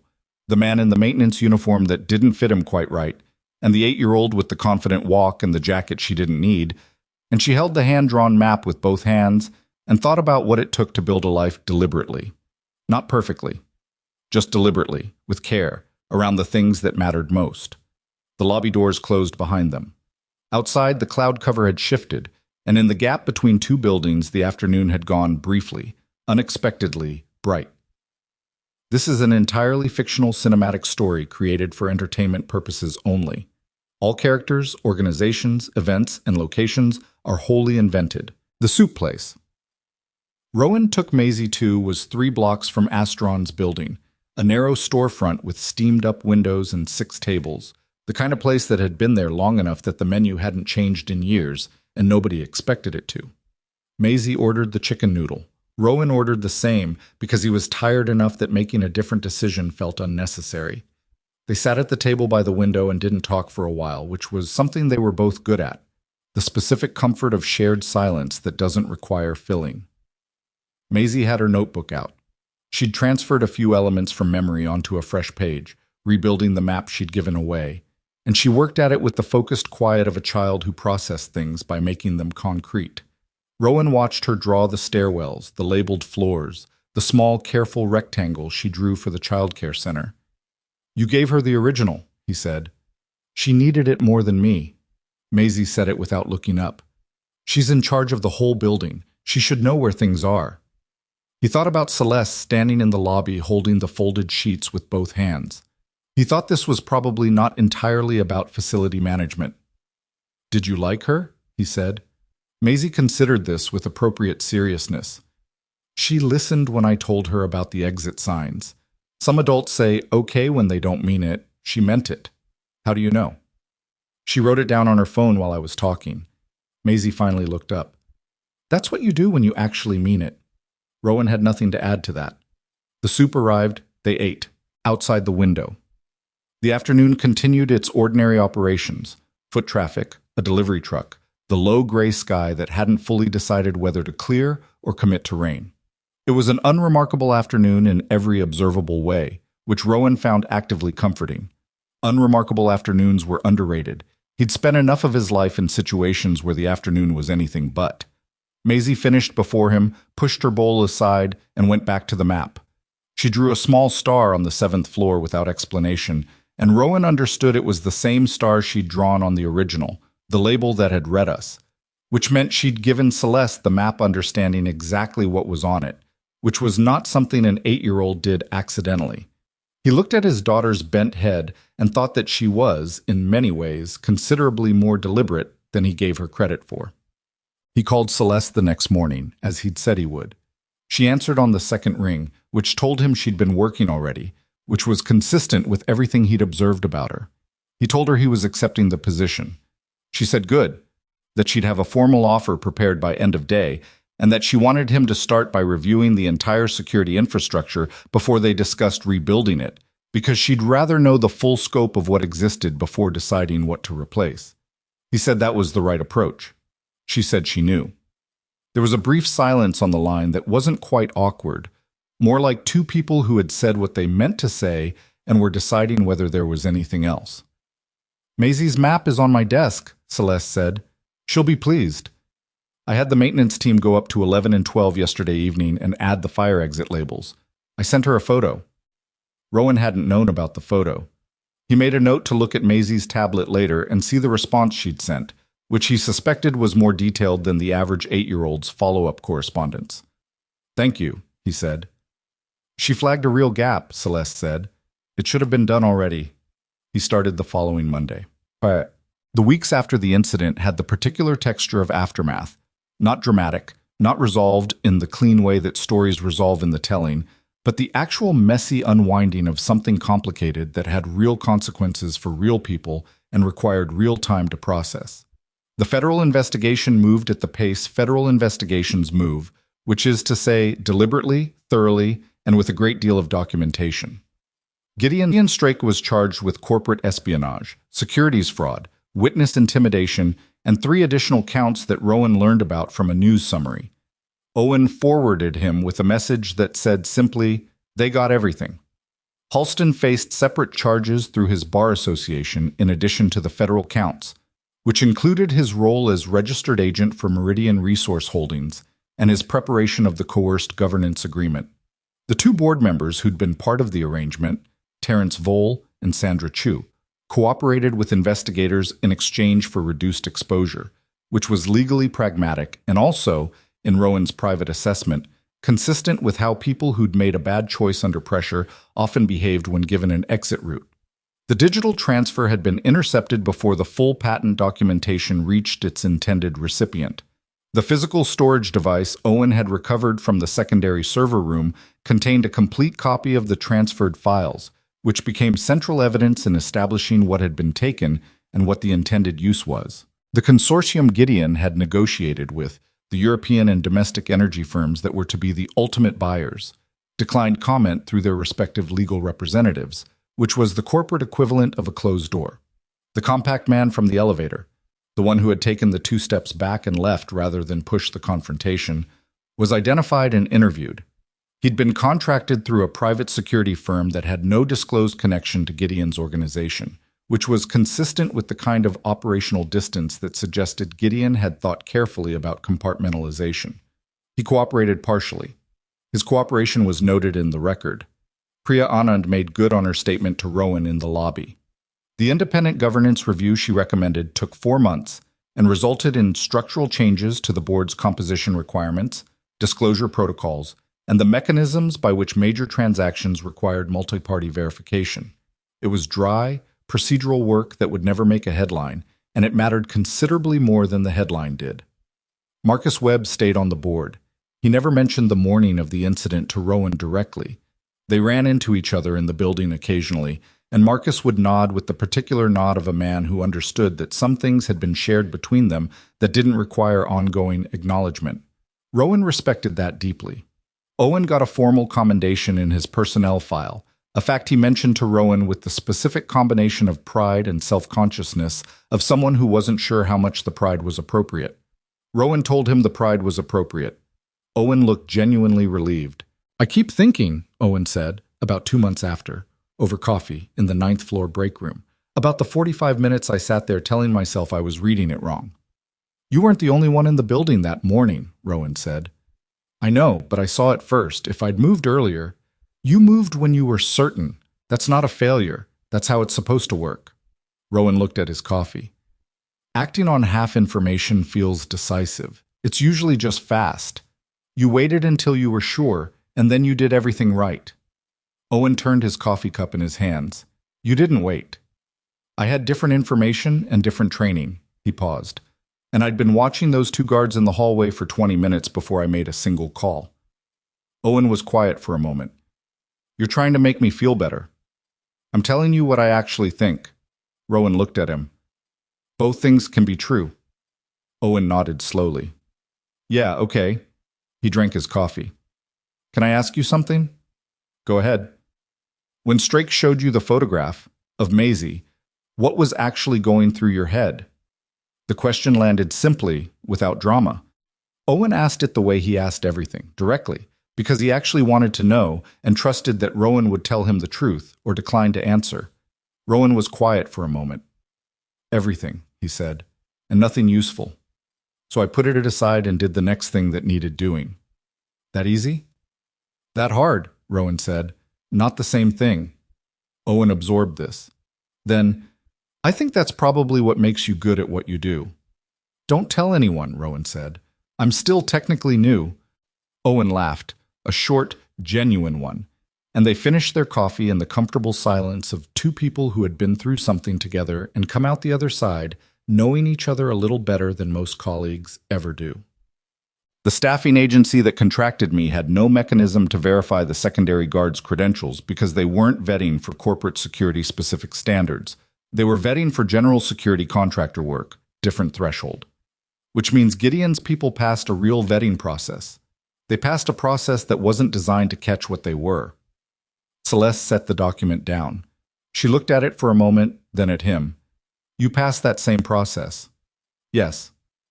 "And ended up being exactly what was needed." "That was luck." On the vetting side. He said it without false modesty. "What I'm recommending would have caught the others and would probably have caught me too, which is fine. The process should be rigorous enough to catch people like me." She looked at him with an expression he was beginning to recognize. The particular quality of attention she gave to things she found genuinely interesting rather than professionally relevant, though with her the 2 categories overlapped considerably. Most people building a system don't design it to exclude themselves. "Most people aren't trying to build a good system," he said. "They're trying to build a system that validates what they already do." She picked up the document again. "Leave this with me. I'll have comments by Thursday." He stood up, reached the door. "Rowan." He turned. "This is good work." She said it without the particular inflection that would have made it a compliment requiring a response. It was a statement of fact, the way she delivered most things. "I mean the document, but also the past 3 months generally." He nodded once. "Thursday," he said, and left. I was halfway down the corridor before he recognized the particular quality of what had just happened, which was that 2 people had said something to each other that meant more than it said without either of them making it mean more than it was ready to mean, which was either sophisticated or cowardly, and he wasn't entirely sure which, and suspected it might be both. It grew the way things grow when nobody is forcing them, in the space between other things, in the intervals that aren't the main event. Late conversations after difficult meetings that ran long, when everyone else had gone home and the building was mostly dark, and they were still in the conference room on 14 with the remnants of a working dinner going cold on the table, talking about the things that hadn't made it onto the agenda. The first time it happened, it was about the governance review findings. The second time, it was about the technology's deployment timeline, and what Celeste's original vision for it had been before the company grew complicated enough to obscure it. The third time, it was about nothing in particular, about a book she'd read on the weekend, about a thing Maisie had said at breakfast that week that Rowan had repeated because it was worth repeating. They had breakfast 3 times in the first 4 months, which sounds like not very much and felt like considerably more, because breakfast is a different kind of time than a meeting and requires a different kind of showing up. Maisie was at 2 of the 3. She and Celeste negotiated the terms of their relationship with the pragmatic directness of 2 people who had both decided to be honest and weren't going to waste time being coy about it.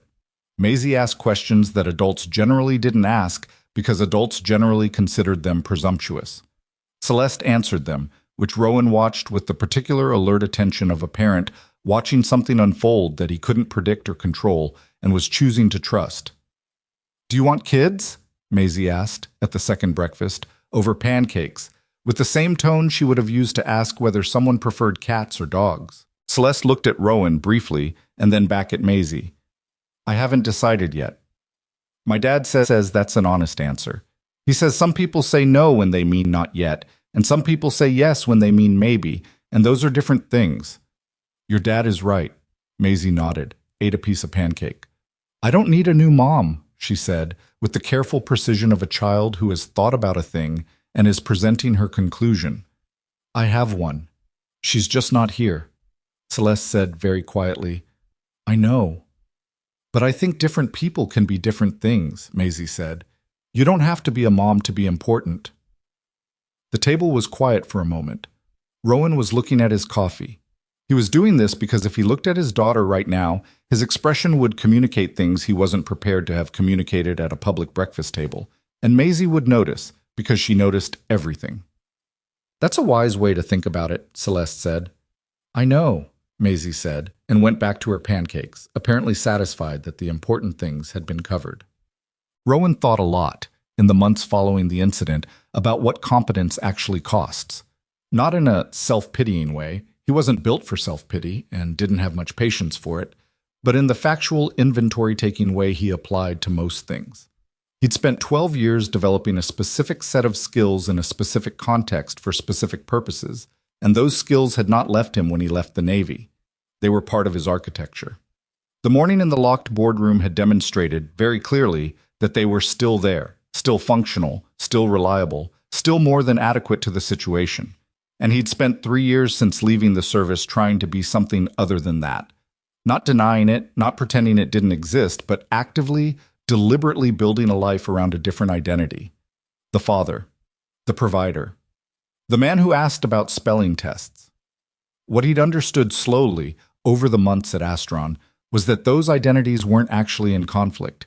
He'd believed they had structured his choices around the belief that being Rowan the father required suppressing Rowan who knew how to do these things, that Maisie needed him to be ordinary in a way that precluded the other. And there was some truth in it, or there had been at the beginning, when Maisie was 4 and newly without her mother and needed the world to be predictable and calm. But Maisie was 8 now. She'd sat on the floor of a locked childcare center and read stories to frighten smaller children. And when he'd come through the door, she'd looked up and covered his hand with hers and gone back to the book. She'd been scared. She'd done it anyway. She'd learned that somewhere, and he knew where she'd learned it. I thought about what she'd said on the floor of the childcare center, explaining to the younger kids what to do. Her father taught her that being brave meant helping someone else, even when you were scared yourself. He hadn't taught her that with words.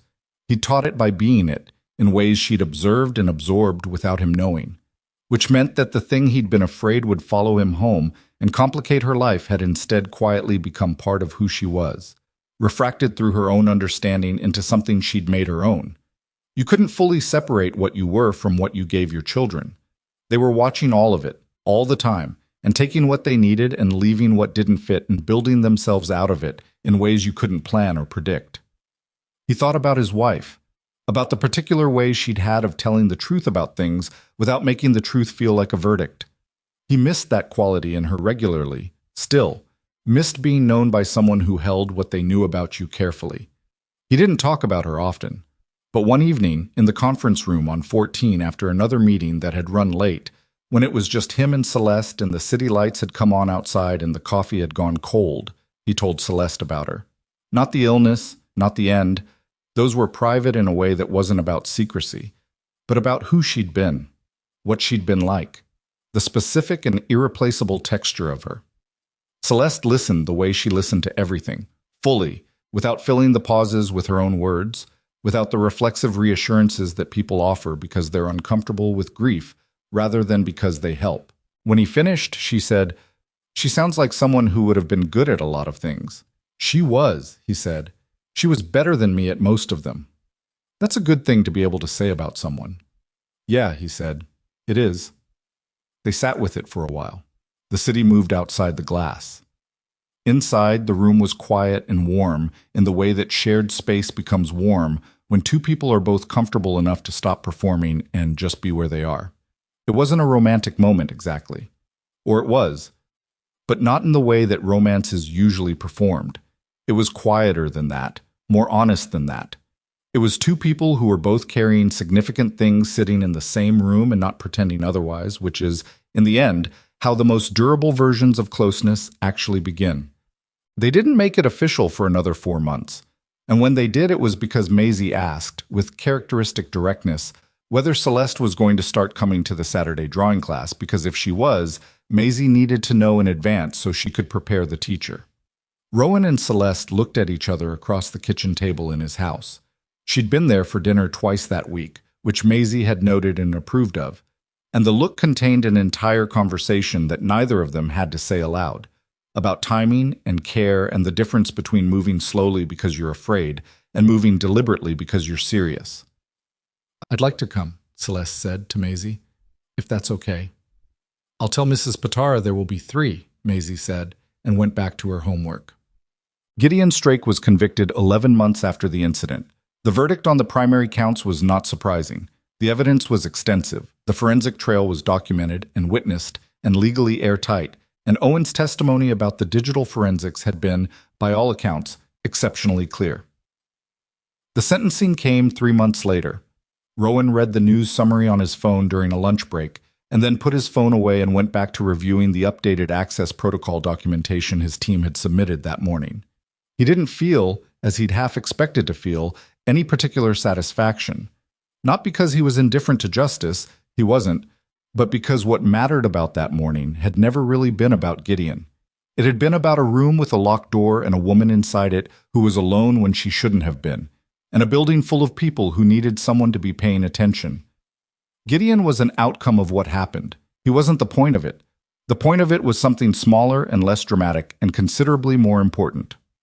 The wedding was a year and a half after the incident, in late September, at a small property on the Washington coast that belonged to a colleague of Celeste's, a former business school professor who had retired to grow oysters and have better conversations, and who offered the grounds with the specific generosity of someone who had learned in their late 60s what actually mattered. It was not a large event. 31 people, which was the number they arrived at by inviting only the people they actually wanted there, which turned out to be a useful filter. Marcus Webb attended and brought his wife, a woman who had the same quality of steady, undemonstrative warmth as her husband.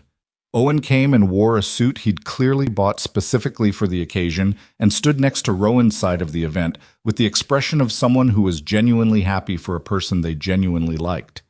Priya Anand came and gave a brief, precise, unexpectedly moving toast about competence and integrity, and the particular kind of courage required to stay in a room when leaving would have been easier. Deborah came.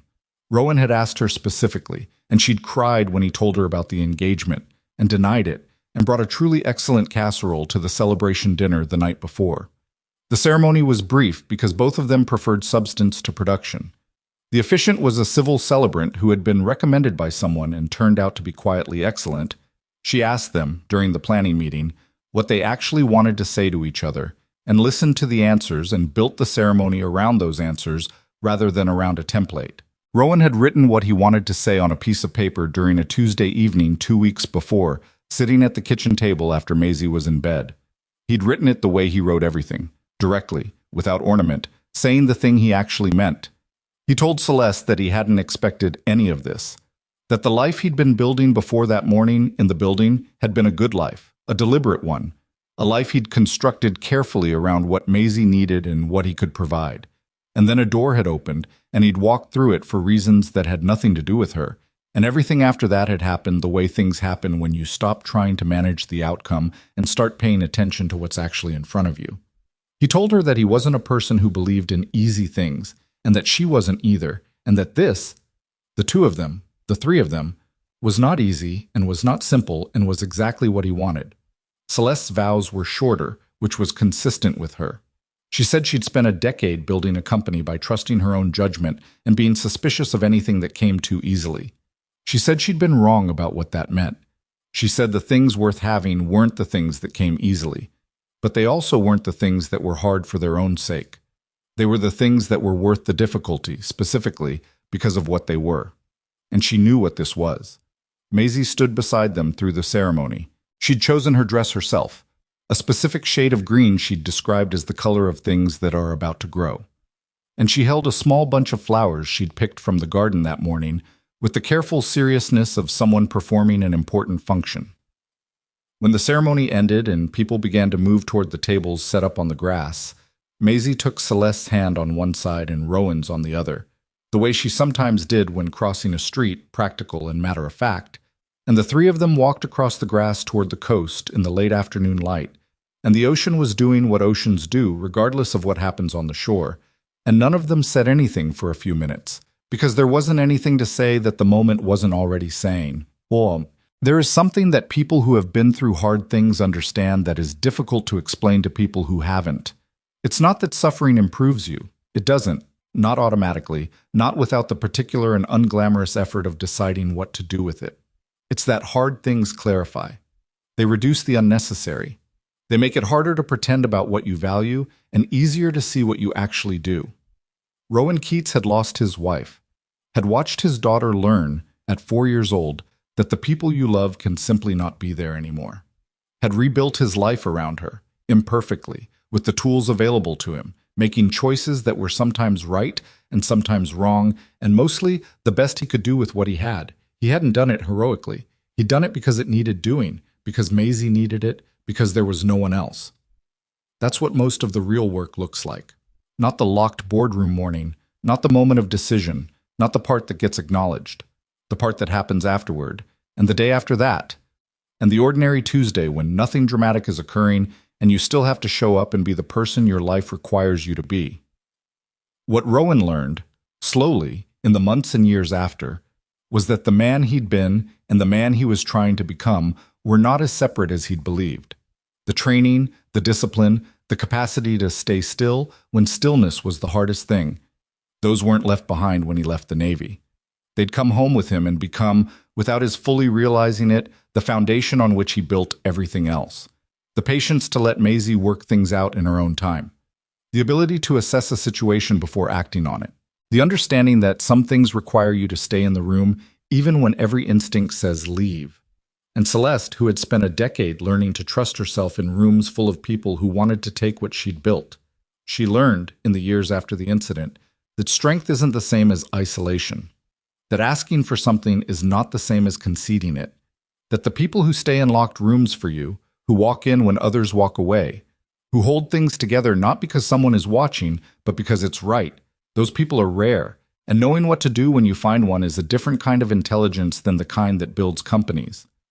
Maisie grew, as children do without asking permission, in directions you didn't fully predict.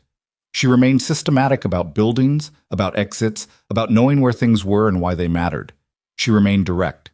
She remained, in the particular way she'd always been, the most honest person in most rooms she entered, not because she was performing honesty, but because deception required effort. She wasn't interested in expending.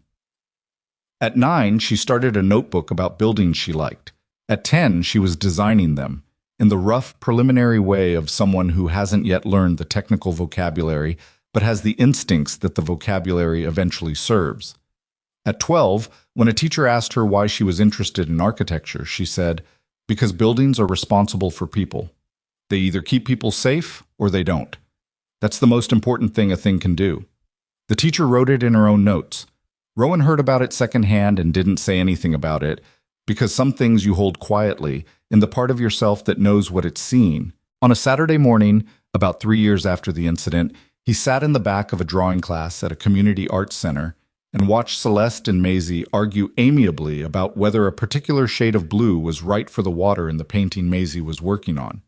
The argument was affectionate and specific and went nowhere particular, the way the best arguments do. Celeste held the painting at arm's length and said the blue was too certain of itself. Maisie said that was the point. Celeste said she'd consider it.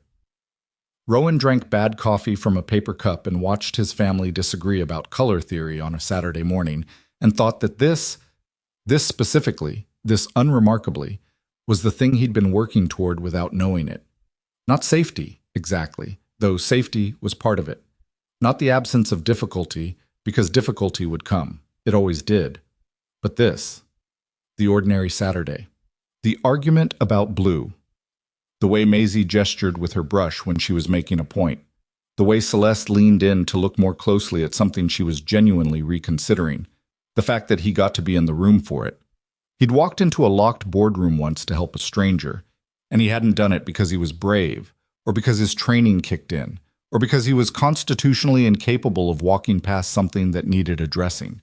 He'd done it because someone was alone when they shouldn't have been, and he happened to be in the building, and it seemed like the thing to do. The rest of it, all of it, everything that came after, had followed from that one ordinary decision, made in a corridor, by a man with a mop and a maintenance badge, and a past he didn't advertise. Which is, when you think about it, how most of the things that matter actually begin. Not with the grand gesture, not with the moment of dramatic revelation, but with the small, quiet, unglamorous decision to do the next right thing and see what it opens. The blue in the painting was, in the end, exactly right. Maisie had known it all along. This is an entirely fictional cinematic story created for entertainment purposes only. All characters, organizations, events, and locations are wholly invented. Any resemblance to actual persons, living or deceased, or to real events is entirely coincidental.